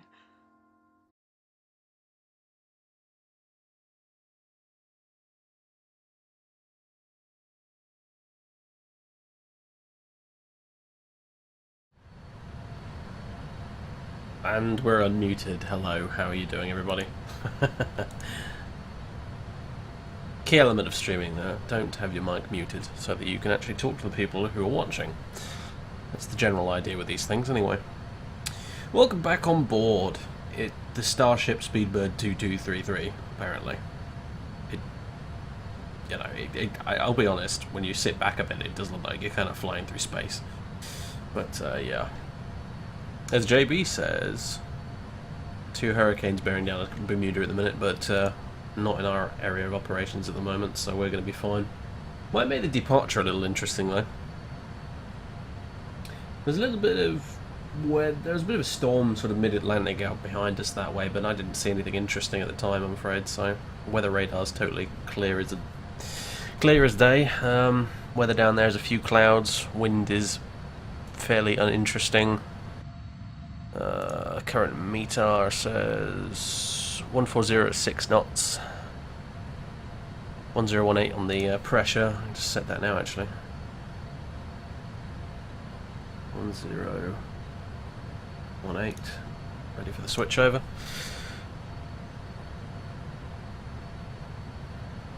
Matthew and Nicole. Dearie, dearie me.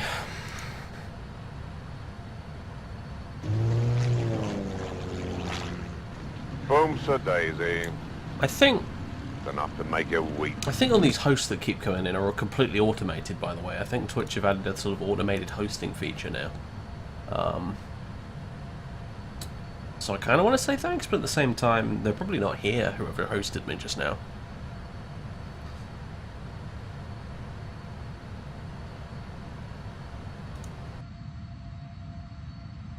But yeah, weather down there's fairly boring, other than it's wind's coming at us 140 at 6 knots, as I said, which means we're going to be flying the RNAV approach for runway 16. as opposed to this shooting the ILS for runway 30 or whatever it was. Correct, yes, 30. We're going to be doing exactly what the real Speedbird 2233 did earlier today, a few hours ago. If I can show you it. There you go.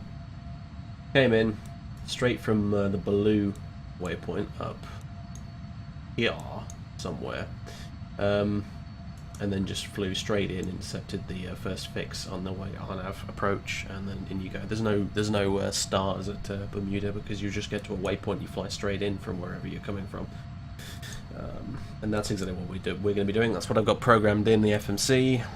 So yeah, TD is in fact coming up pretty soon. I'll reset my MCP altitude right now, might as well. I believe we're no altitude constraints all the way down to 3,000 at Venzi. So this is going to go down to 3,000 and it'll descend on schedule. Again, a bit like last night. VNAV's doing all the work, so all I have to do is sit here and commentate. We can put this in a plan mode. But as you can see, yeah, that is exactly what we've got programmed in there. We're going to do exactly what the real plane did. Oh yeah, the route won't work, I'm afraid, because I'm not on VATSIM at the moment. I disconnected, so I wouldn't have to deal with any oceanic bullshit when I wanted to sit back and watch Netflix. So there's no point in reconnecting now, because there's no control on it, Bermuda. Oh! Position report is due. Job done.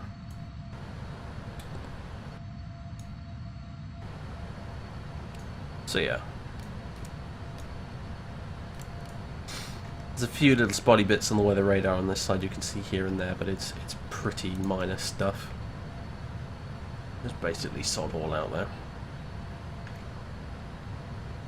So yeah, we'll be shooting the RNAV approach, which is I've never done it in a 777 before, so that'll be a bit new. Did a little bit of reading around the subject. Apparently the way it needs to be done is it's not like in an Airbus where you descend to the final approach fix and then hit approach. Instead, what we do in this thing apparently is we set our MCP altitude down to the runway threshold itself until we're on VNAV path, and once we're on VNAV path we can set the missed approach altitude. It's a bit weird, honestly, but hey ho, we'll give it a go.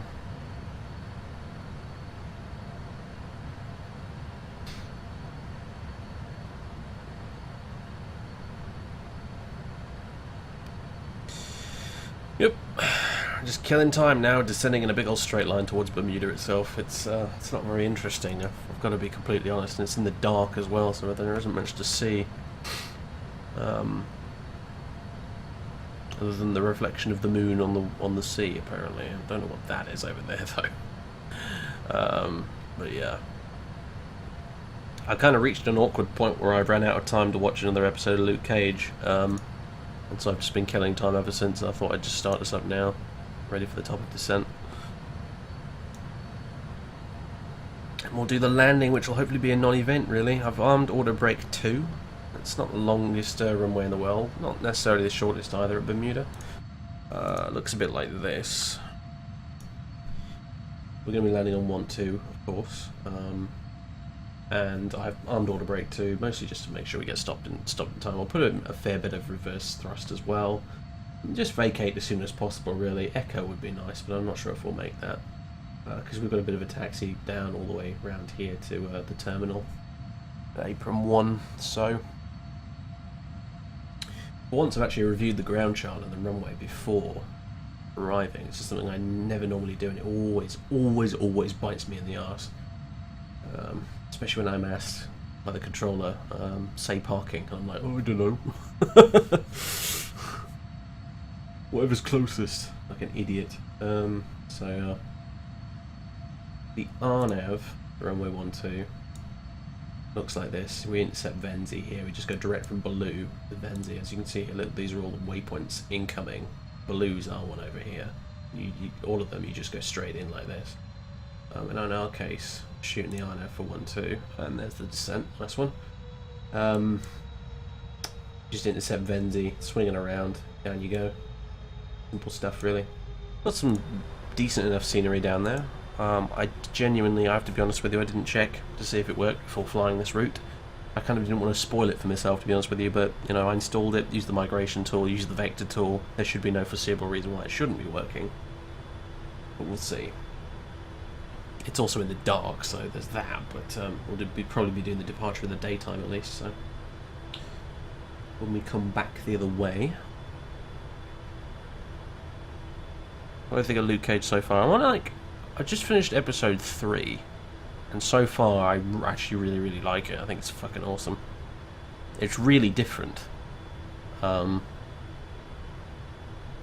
to be fair, like, Daredevil and Jessica Jones were also pretty fucking different from the rest of the Marvel stuff as well when I first watched those, and I like them both, so... If I'm completely honest, I'm actually enjoying those 3 series at the moment more than the big Avengers movies, actually. Maybe that's a bit mad of me, but I actually think they're better. Not to mention Daredevil is sort of kind of almost on accident the best Batman series I've ever seen. Literally, like, anyone else, like, who do you think the best Batman is? And I'm literally like, Daredevil, Marvel's Daredevil. And this is in the TV series, because if you were going to make a Batman TV series, that would have been it, really.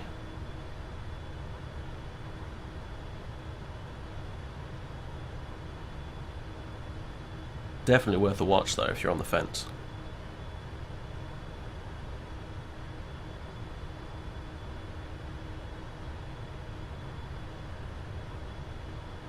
It's kind of interesting watching them make a series about a character who is effectively pretty fucking OP.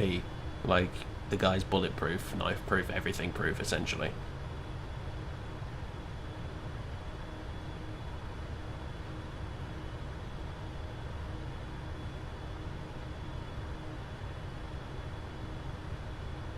Yeah, oh, what the fuck?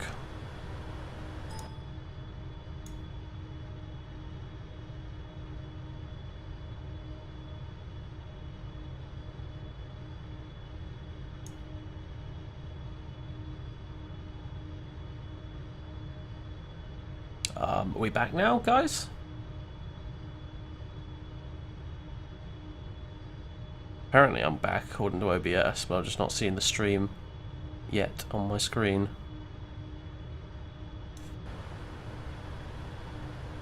The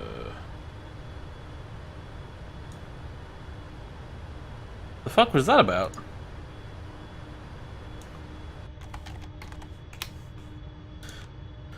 I mean, Twitch, can we please just one of these days, please make it through one stream without the connection dropping for absolutely no reason whatsoever? At least we still retain transcoding, which is nice. I mean, I don't want to jinx it or anything, but I've pretty much constantly had transcoding the last like month or so of streaming, which has been super, super nice. But yeah.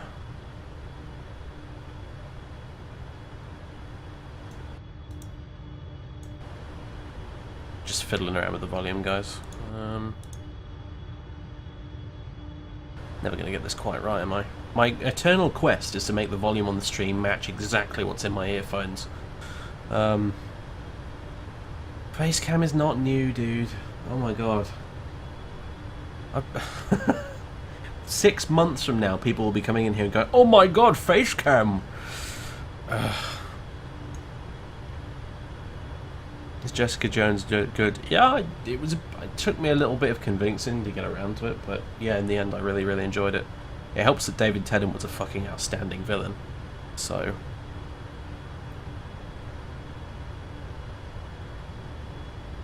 Yeah, like Testicle says, basically, I kind of, as soon as I found out he was in it, I was like, oh fuck, I want to watch this now. I'm glad I did.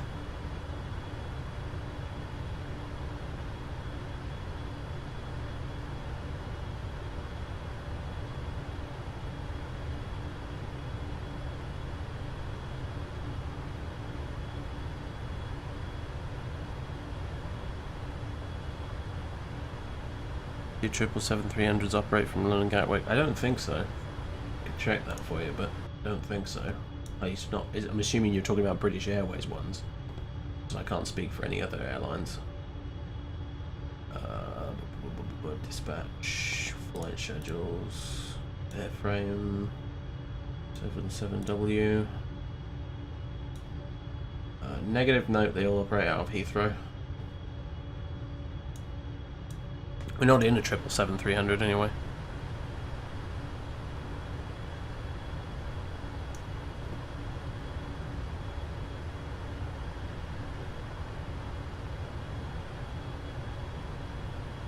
Yeah, that descent marker needs to come back a bit. I think it is slowly, but I'll let it do its thing for now. We're in a fairly shallow descent right now, so... Yeah, it is coming back now, good.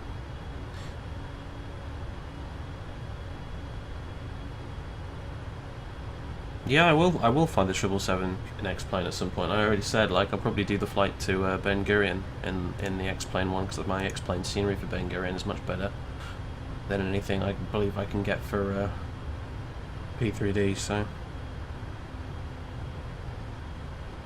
I'm probably not going to make a habit of it, though, just because this thing is better. I mean, there's no question. I'm sorry, it is. I know, I love X-Plane, and we all love X-Plane, and it's the good... fun little hipster sim that's the little simulator that could, and it's the underdog, but sorry, the PMDG 777 is just better.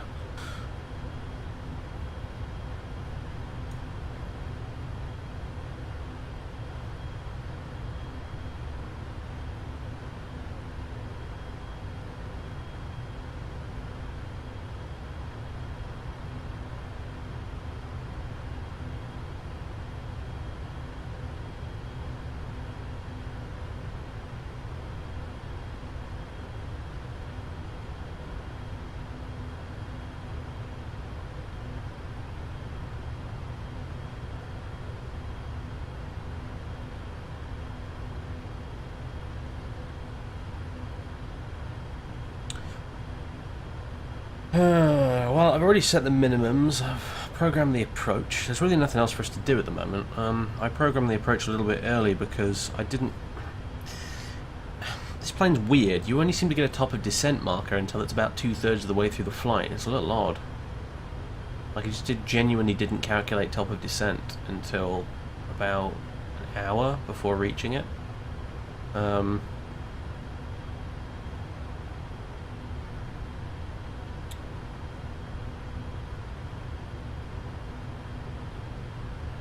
So I decided to whack in. You know, I was getting sort of to that point where I was like, I'd like to see how far I am away from top of descent,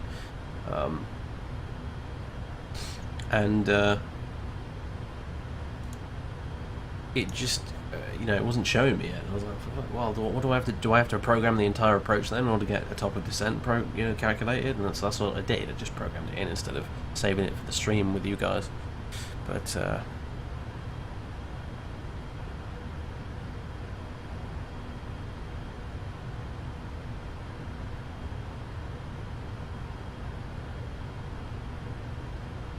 Not sure I understand the joke, Imladris.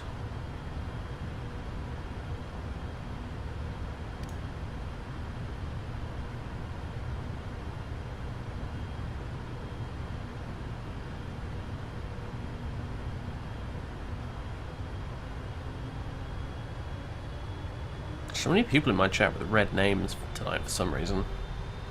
Like, everybody has a red name except for Angry Beaver.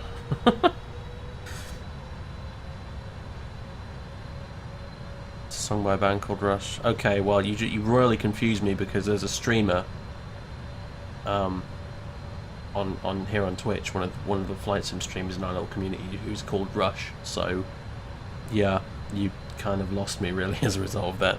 I assumed you were talking about him for some reason. No, sorry, Deceiver, you have a pink one at my end. You're just like Reservoir Dogs. You're actually Mr. Pink. I'm sorry. I think none of you have specified your own actual names, so you're just showing up as whatever colour, and I think the RNG just decided tonight that you're all going to be red on my screen.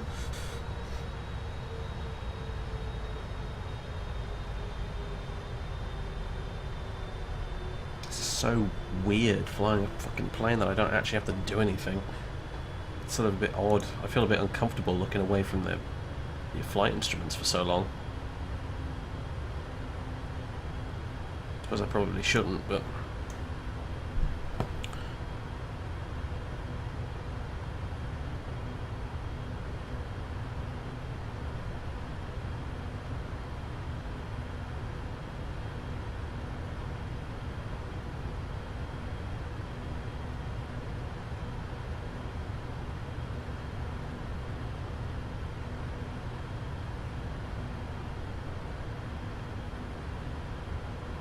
I don't really bother with the Flight Factor 777 anyway, because at the end of the day, I've got their 767 for X-Plane, which I tend to do all my 767 flights in, so if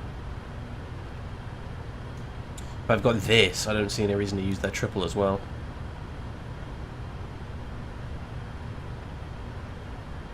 It's just, I don't know, this thing just seems way more fit for purpose, aside from just being more accurately modelled and having better systems that are more fallible and, you know, more infallible maybe. I'm not entirely sure what the right word in that situation is, but anyway, you know what I mean. They're more stable, they're more robust, they work better. It's just better suited for the task of long-haul flying with its whole sort of wind uplinks and, you know, properly functioning weather radar and descent forecasts that you can uplink as well and that sort of thing. It just functions more like the real thing does with all the CPDLC and data links and stuff like that. Whereas in the Flight Factor, you presumably have to do all that manually, which is sort of a pain.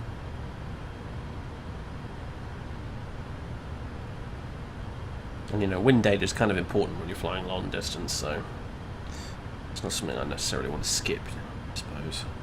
I mean, you can get by, but... The reserves calculation on this by Simbrief was so off, by the way, that they wanted me to have 13 tons of reserves. But, we're at 13.7 now. I had to reduce the reserves to like 5 tons, otherwise I was getting an insufficient fuel warning, which spooked the shit out of me, I don't mind saying, when it first popped up. I was like, oh my god, what? And I realised it's because the reserves were set so damn high. There was a definite miscalculation somewhere along the line with the Simbrief plan, because either it set my reserves too high or it didn't give me enough fuel to compensate for that.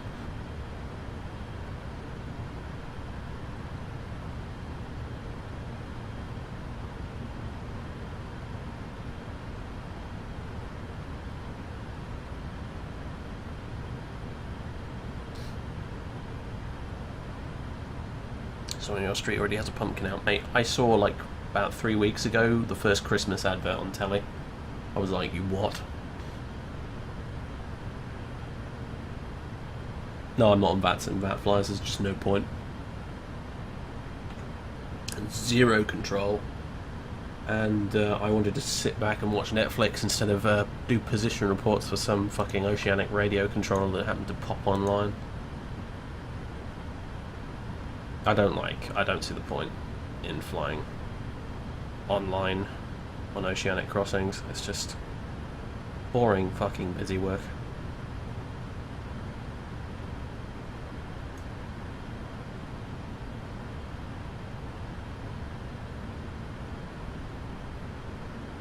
Three weeks or 3 months? I said 3 weeks.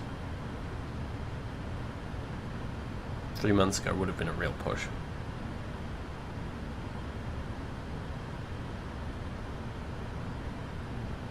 No cross the pond, absolutely not.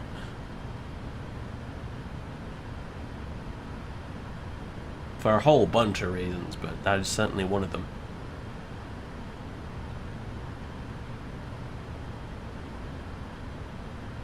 In real life they use CPDLC for this stuff, they use data links for their position reports, they don't sit there on a fucking high frequency radio going, estimating 34 north, 5 west by XYZ Zulu. On shitty VATSIM voice codecs with about 35 other people all trying to do it at the same time. Just no. No.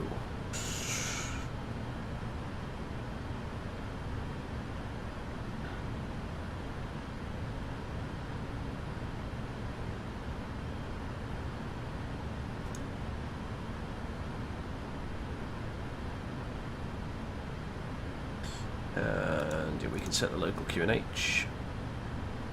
I don't know what they use here in Bermuda. Like, it's weird. They have American transition altitudes, but... And I think New York Center actually controls some of their airspace. And yet at the same time it's part of the UK. So... We'll go with hectopascals, I guess.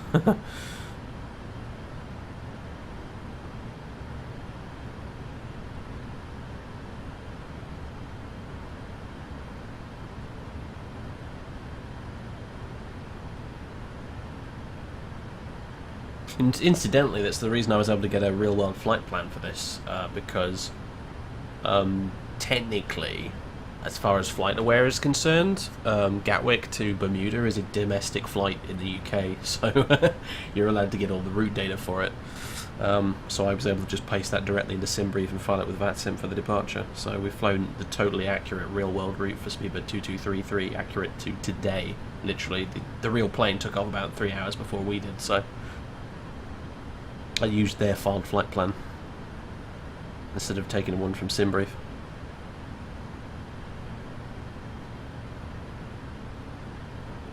Yeah, it's a UK territory, technically speaking. Shared custody. Yeah.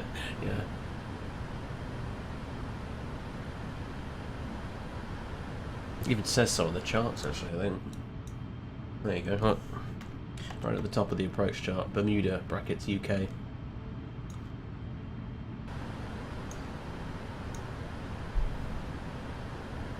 We did have this thing called the Empire once, you see.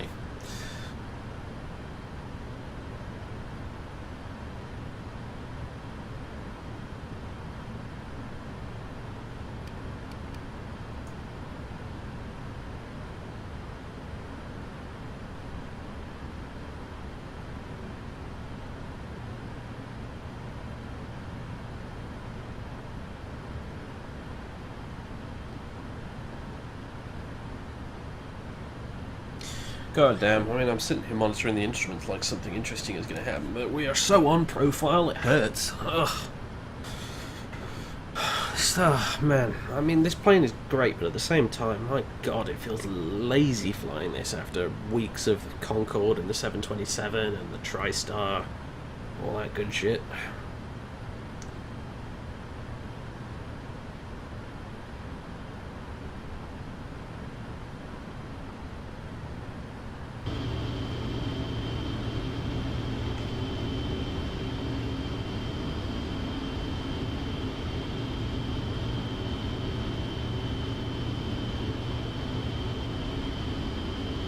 Cut an engine, yeah, that'd make it more interesting for sure. To be honest with you, I really don't want to, because like I said, we're using BAVWear today, so I don't want to have to be responsible for this thing needing to go to fucking Cardiff to get an engine fucking replaced. So yeah.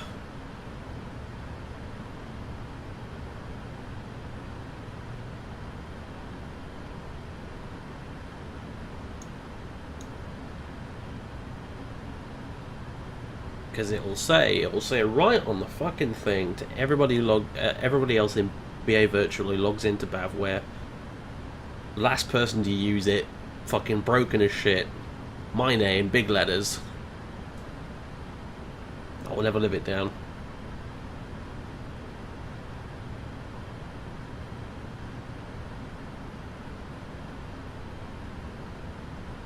Yeah, no, it monitors aircraft health, maintenance, that sort of thing. I did explain this earlier, but if you weren't here for that, it monitors all this stuff: the air conditioning, APU, automatic flight communications, doors, electrical, engine, blah blah blah blah blah blah blah. It has a tech log, which is luckily empty at the moment. You have different types of checks that need to be done, but you can only fix them if you take it to Cardiff, where these things get fixed in real life. As you can see, various different things. Only senior captains within BAV are allowed to fly the maintenance flights in the first place anyway, so I wouldn't be allowed to even go try and get it fixed and undo my damage myself. I'd have to wait for one of the bigwigs to do it instead. More to the point, I need to leave the aircraft in a state that it's actually fucking usable, because the next guy who uses Golf Romeo Alpha Echo Sierra, yeah, he will receive the cockpit in the state I left it in, i.e. all the switches will be exactly as I left them, so I need to fucking clean up after myself before we leave here today. Basically. Sweep out all the crumbs, you know.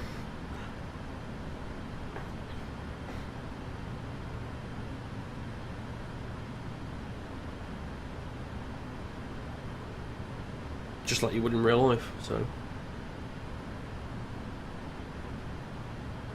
Just get potted, I think, yeah. Hey Dave, well, you see. You know how you love flying the 777 but you've run out of routes? Well, I broke a few of them, so you can take them to Cardiff if you like.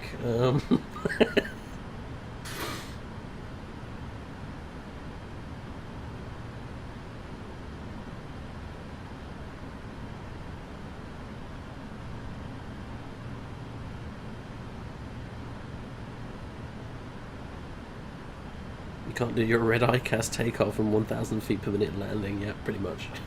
That's why I actually fucking trained myself to fly this thing. That's why I started off at Cardiff with fucking pattern work in this beast. Because of this. Managed to keep it a little bit interesting when really all you do is follow the magenta line in this thing 90% of the time. So it has that going for it. Am I landing ILS or VFR? We're landing RNAV. Runway 12 doesn't have an ILS approach, so we're taking the RNAV instead, which is what the real plane used earlier today.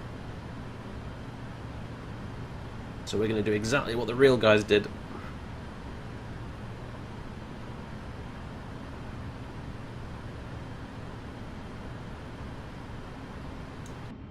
But we'll bring this down here to 1700, which is our final approach fix at Vitut. Oh, my bad, no, actually Towan.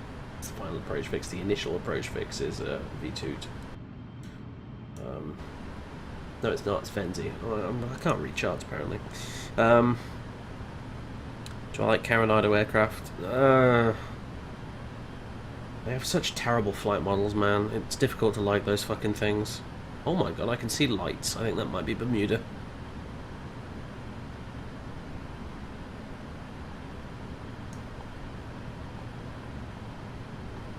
The scenery could be glitchy as fuck. We will not know until we're actually on the ground. It was originally designed for FSX and I'm running it in P3D, so who fucking knows what will happen. 75% VAS though, which is lovely.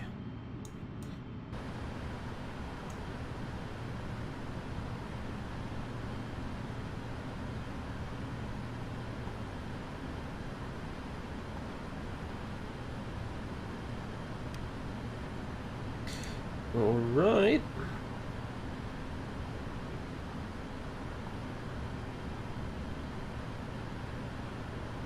This sounds looking good. We're doing 240 knots. Everything's looking nice. What I do need to do is keep my speed under control.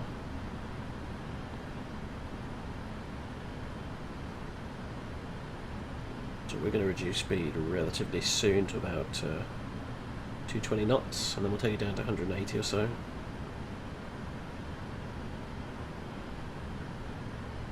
Is the Jari 330 still buggy, or is it? Oh, it's always going to be buggy, that thing, but right now it's certainly flyable. It's fairly stable. I've put about 40 hours on it since the latest update, and it's actually quite solid now. But yeah, it's always going to be a bit weird, that plane.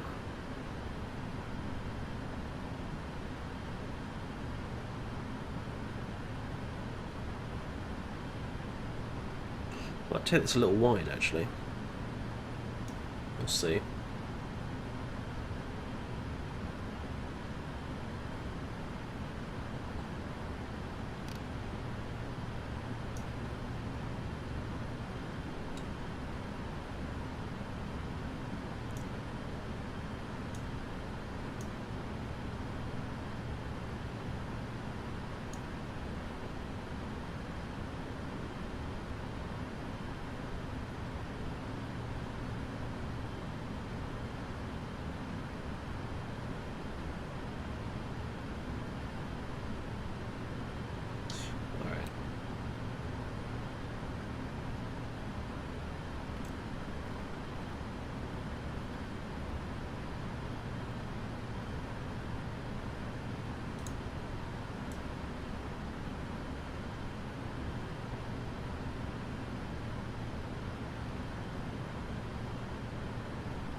Start getting the speed and descent under control.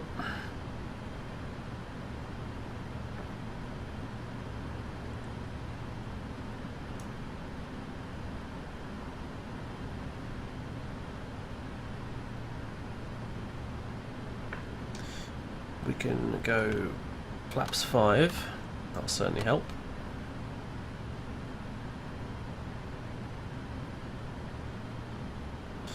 And I think I'm going to go reach for the lever of shame at this point.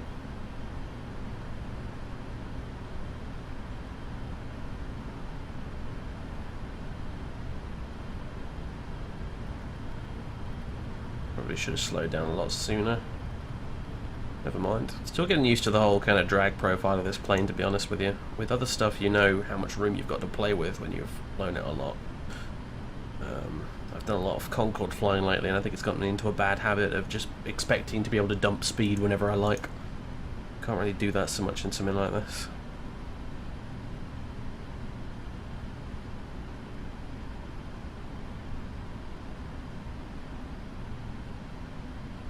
But so far, so good. Speed brakes are doing their job.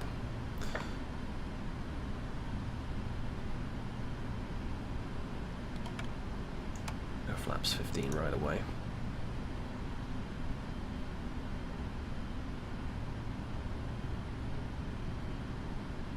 Alright, so aerodrome elevation is 18 feet.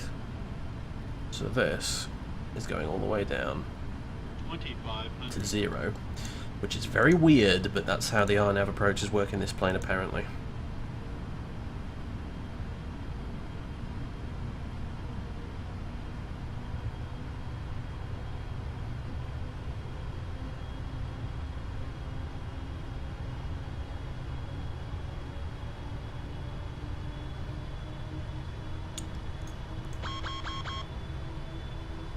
Speed brake extended, yeah. Good shout there, plane. We'll put it away. Okay, recall check. Notes, auto brake, landing data. Landing data, good point. Init, ref.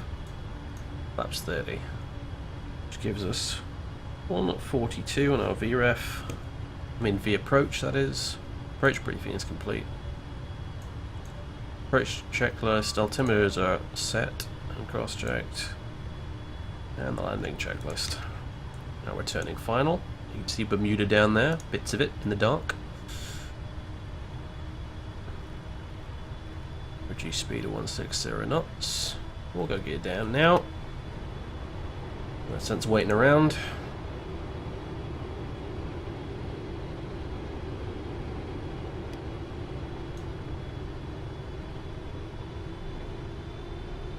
Got the airfield in sight down there, more or less.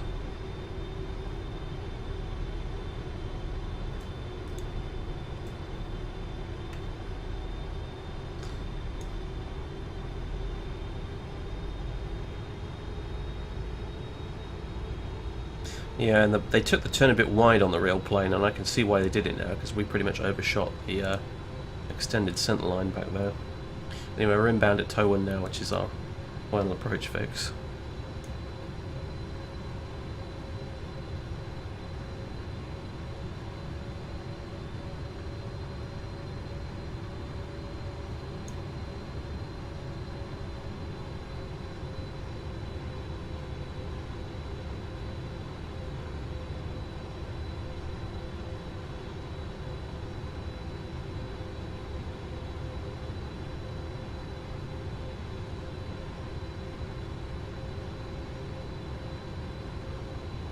Alright, good night, Cryptic. Can't do RNAV, tried it with Heathrow, and screwed up the whole thing. Yeah, it's something that's it's a little odd and takes a bit of practice. I prefer a good old-fashioned ILS. Or even a goddamn VOR DME approach at the end of the day, probably to RNAV, but we'll give it a bash.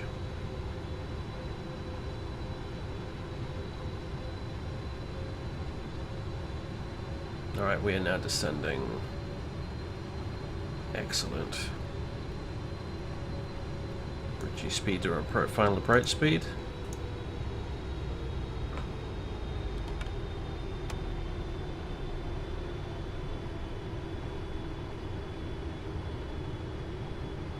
up to 20.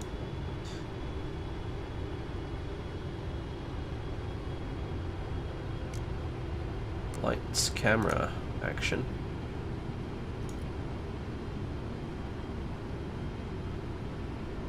Give the ladies in the back a bit of a ding.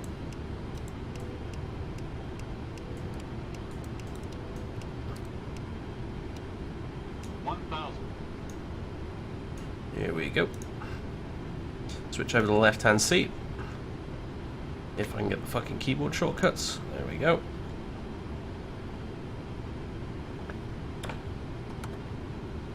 Laps 30. Oh, we're coming in fast here. Okay. Speed brakes armed.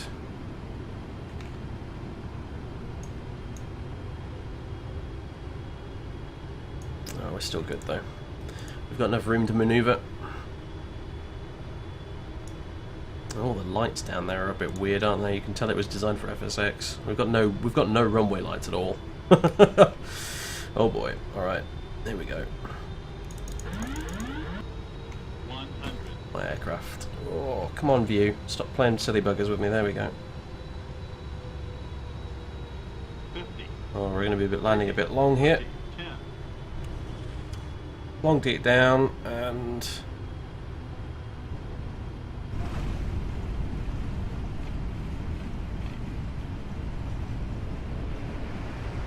Good thing I selected auto brake too, isn't it?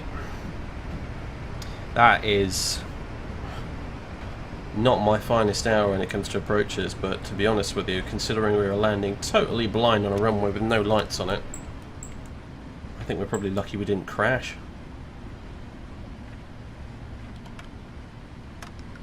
Stupid FSX scenery. I should have just cheated and set it to daytime if I knew this was going to happen. Alright, clean up the flaps.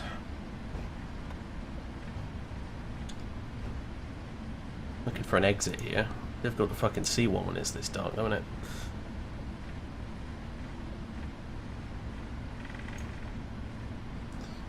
Right. There we go. Yeah, spoilers are away as well. Good.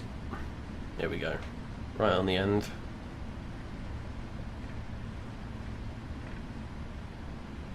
Yeah, I know, right, JP? We'll blame it on the hurricane. Absolutely. Oh, taking the turn a bit wide, but it's good. Not the widest taxiways here at Bermuda, apparently. Good grief. Very small.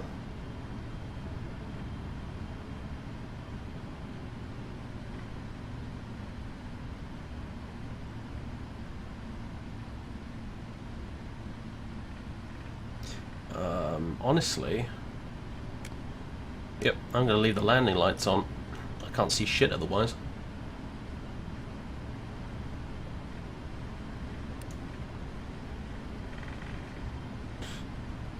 Right, a poo can be started.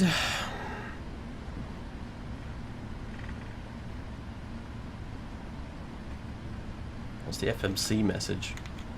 Probably something diabolical. Check altitude target. Yeah, we never actually got around to setting the Mr. Pro's altitude in the end. That's what it's bitching about.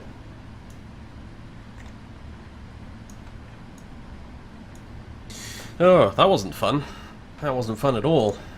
Didn't like that at all. I'll be glad to be rid of this fucking place. Hopefully in the daytime.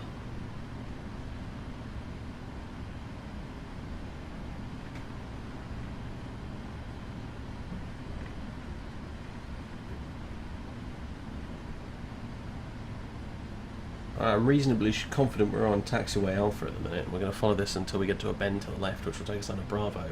We'll cross runway 12, and then keep going until we get to Tango on the left, which will be our first left. And that'll take us on to Apron 1 at the terminal, so... Greetings from the pit of GSA Cirrus, departing KBVYRL. How you doing, John Flyman? Nice one. We've been tracking your progress on FlightAware, mate.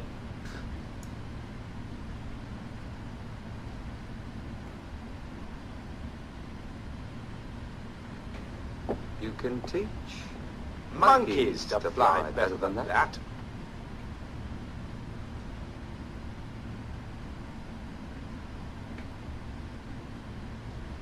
Tried to think what the landing rate on that was. It was not pretty.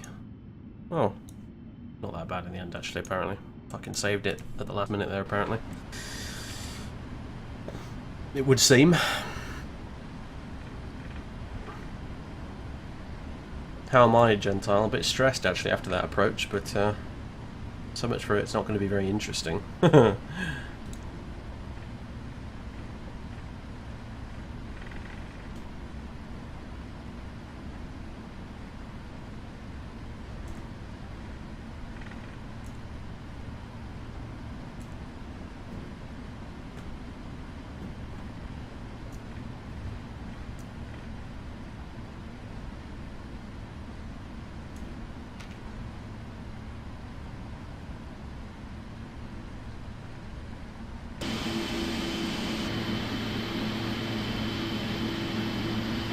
Even the fucking spinny light things are screwed up as well. Oh dear. Teach me to use the migration tool, but there wasn't any other scenery available, so fuck it. What can you do?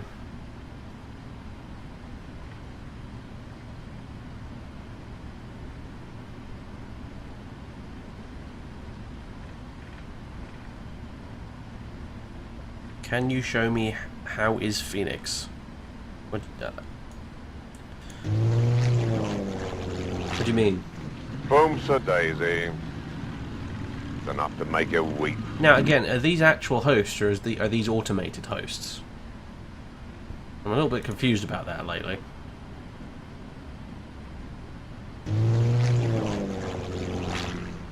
Boom, Sir Daisy. It's enough to make you weep.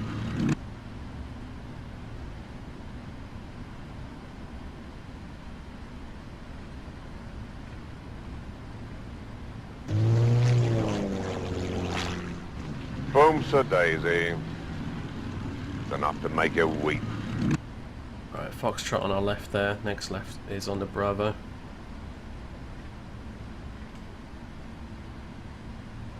It's like you trying to get to the bathroom at night. I know, it's uncannily similar, isn't it, really? I've got all of the landing lights on. I've got every fucking light I can put on right now. All of the landing lights, both the runway turn-offs, the taxi light, the whole fucking shebang is on right now. Just so I can see where I'm going.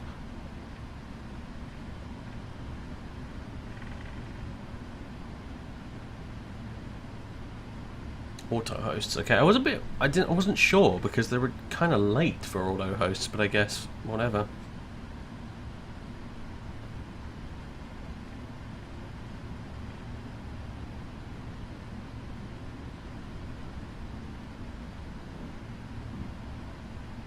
Phoenix, it's not very interesting. It just looks like that, man. Nothing up with song and dance about. Okay, here's runway 12. We're offline today, so no traffic to worry about. Not that I'd be able to fucking see it, I imagine. Look at this. Look at the runway. Just has no lights at all. Nothing. Absolutely fucking nothing.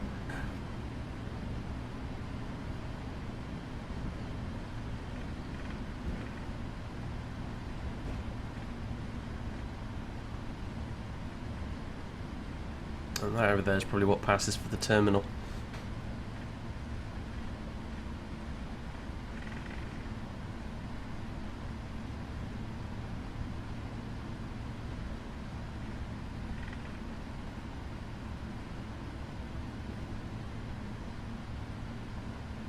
It makes it scenario. This is Latin VFR, but I think it's fucking ancient. It's for FS 2004 and FSX, so I installed it with the migration tool, hoping for the best, and I think we got, well, this.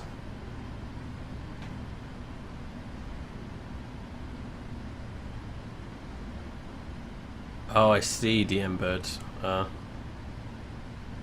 how it works, gotcha.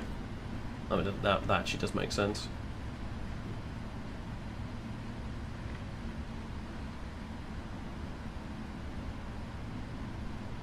Most of Latin VFR stuff doesn't work properly in P3D anyway, I've noticed. Their San Diego scenery is absolutely astonishingly bad in P3D, like it just knackers your frame rate completely.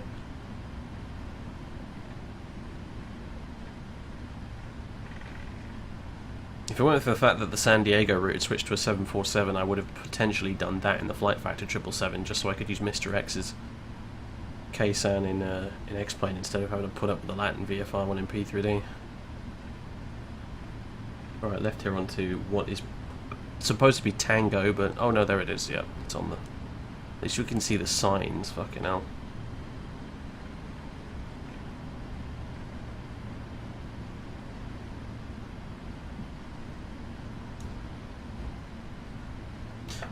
The cockpit retexture stuff for the Flight Factor 777 is actually included in the latest versions of it.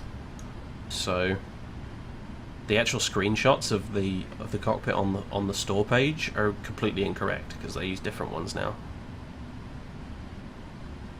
Right, now where do you park a 777 at this airport?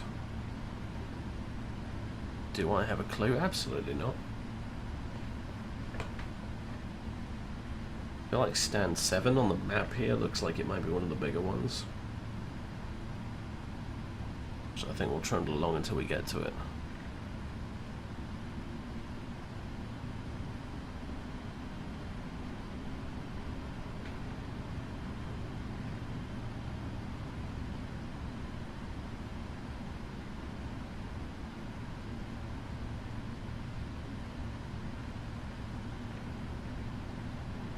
I hope I'm right, of course, because otherwise we've taxied ourselves into a dead end.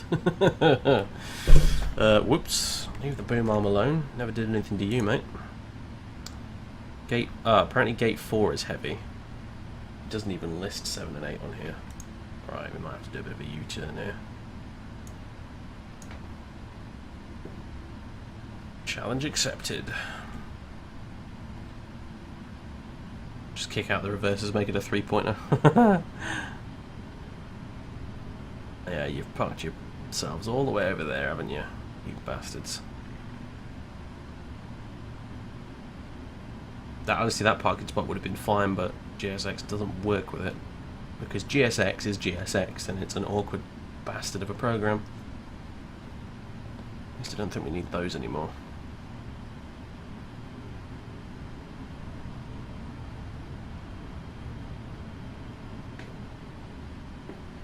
At the very least, we'll just put the nose one on. There we go.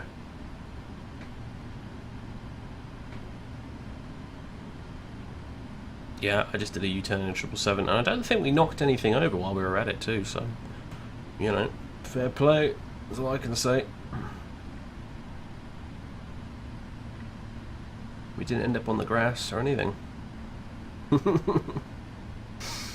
Here we go. Oh yeah, these parking spots are actually pretty wide when you look at the markings on the ground.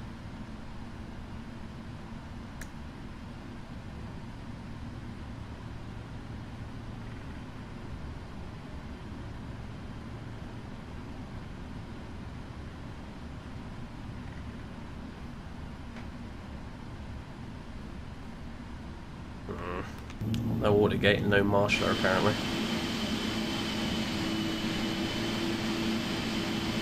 So we'll have to cheat. Which one of these is a 777? This one here. Come on, keep moving.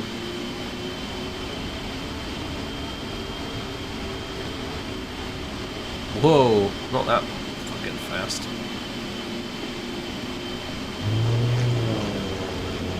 There we go. Boom, Sir Daisy.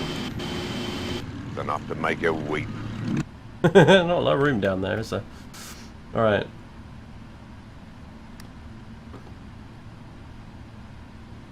Can we turn that off, please? There we go. Alright, I can confirm that a poo is running. Which means we can get rid of those engines. Hurrah. Beacon off. Say goodbye to those hydraulics and the fuel pumps.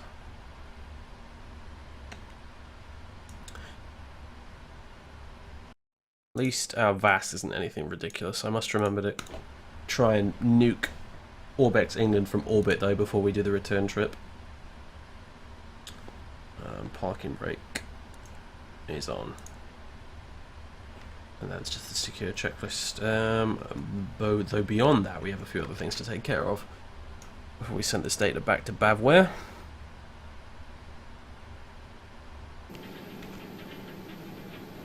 There you go. Request deboarding. I'm going to put on the dreaded dome light of doom so I can see what I'm doing. There we go.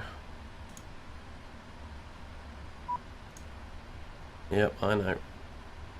What the hell? Did we fly this entire way with disarmed doors? That's quite funny. Nice one. I didn't know you could do that, honestly. I thought it would give you a warning on takeoff, but I guess not. Whatever, I'm not going to be held responsible for what is supposed to be the fucking cabin crew's job. Right. ADIRU off. Emergency lights off. Oh, damn it. Off. And the packs off. Seg fans off as well. And okay. Right.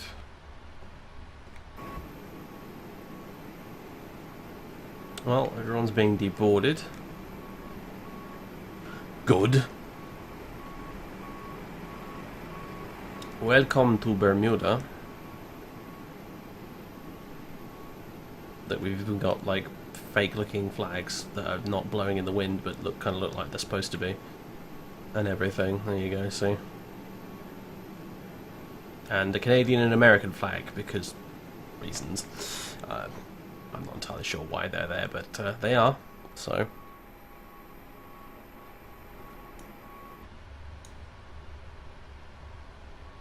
Yeah, I mean, it's my... Yeah, I'm supposed to say cabin crew arm slides and cross-check, but, you know.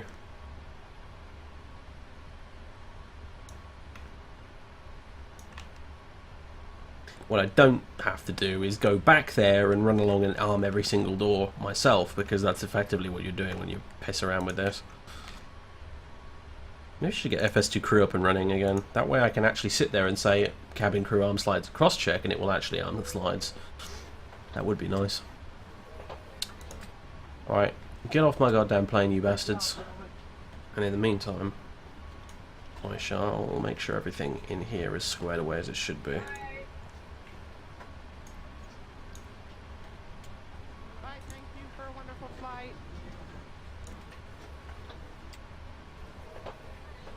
Okay, center pedestal's good. Packs are off, secure checklist is done. We can now reset all.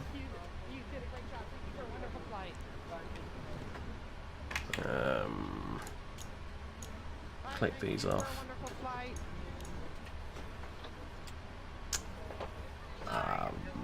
Trim, I guess that's fine where it is. Flight directors are off. What about all this stuff here? Reset the minimums.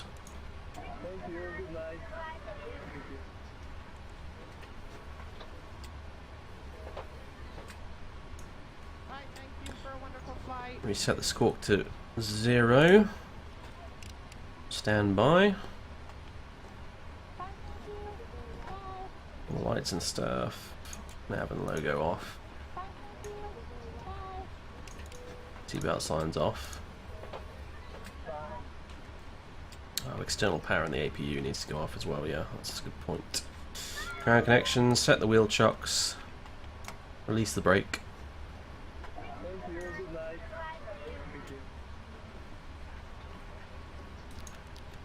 External power is in, and APU is going off, and actually the APU gen's allowed to stay on the whole time, isn't it? And the battery's off as well.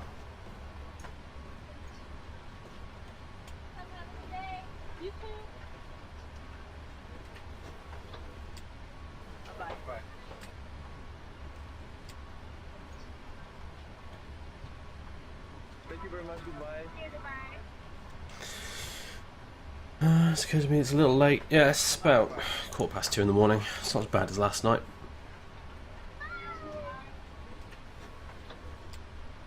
Use differential thrust in a 777, or could you shear the tyres? No idea. We didn't need to in the end, as it turned out, though.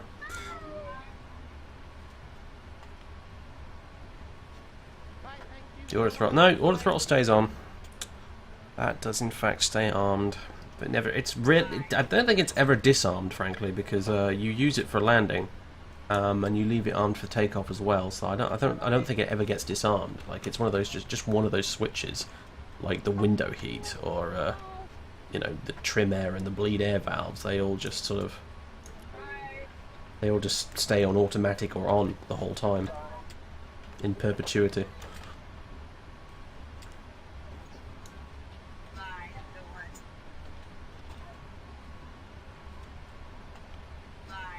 Auto brakes are a good point. There you go.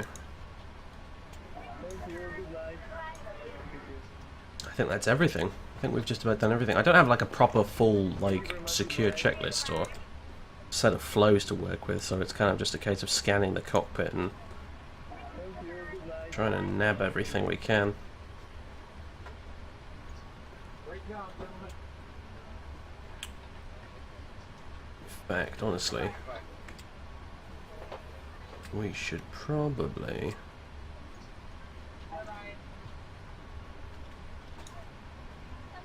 go ahead and kill all the lights as well. Since none of them were switched on when I got my hands on the plane, so Monkeys to fly better than that.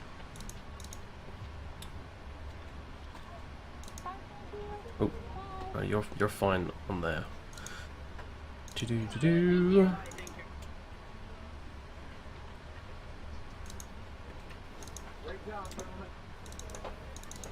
Come on.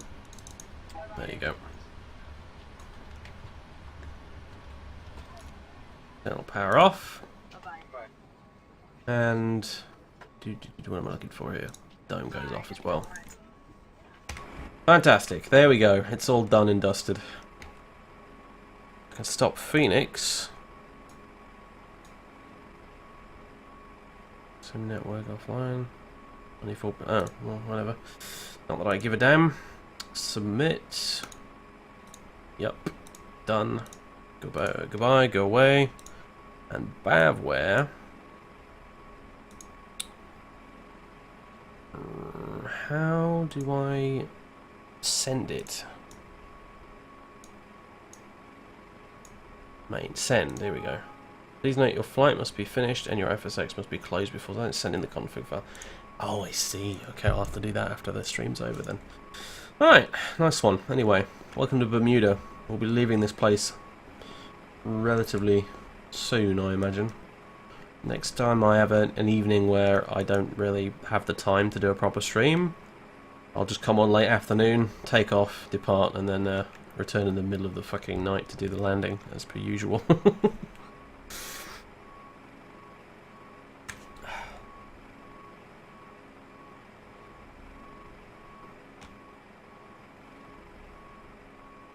Yep. Alright, we're done. Ladies and gentlemen, thank you very much. Hope you enjoyed the stream. If you're watching on YouTube with the whole thing knitted together into one sort of VOD, then hope you enjoyed that as well. For those of you here with me tonight also who bothered to stay up for this, cheers. We'll be back relatively soon. Don't know if we'll be streaming tomorrow, but I'm aiming to keep it up most of this week, except for obviously Saturday, because I'll be down in Cosford with all the other, you know, European Twitch streamers and stuff. So that's going to be great fun. Looking forward to that big time. We'll take photos and stuff. It'll be great fun, I'm sure. Anyway, yep. And that's pretty much it. So I'm gonna go. Bye-bye.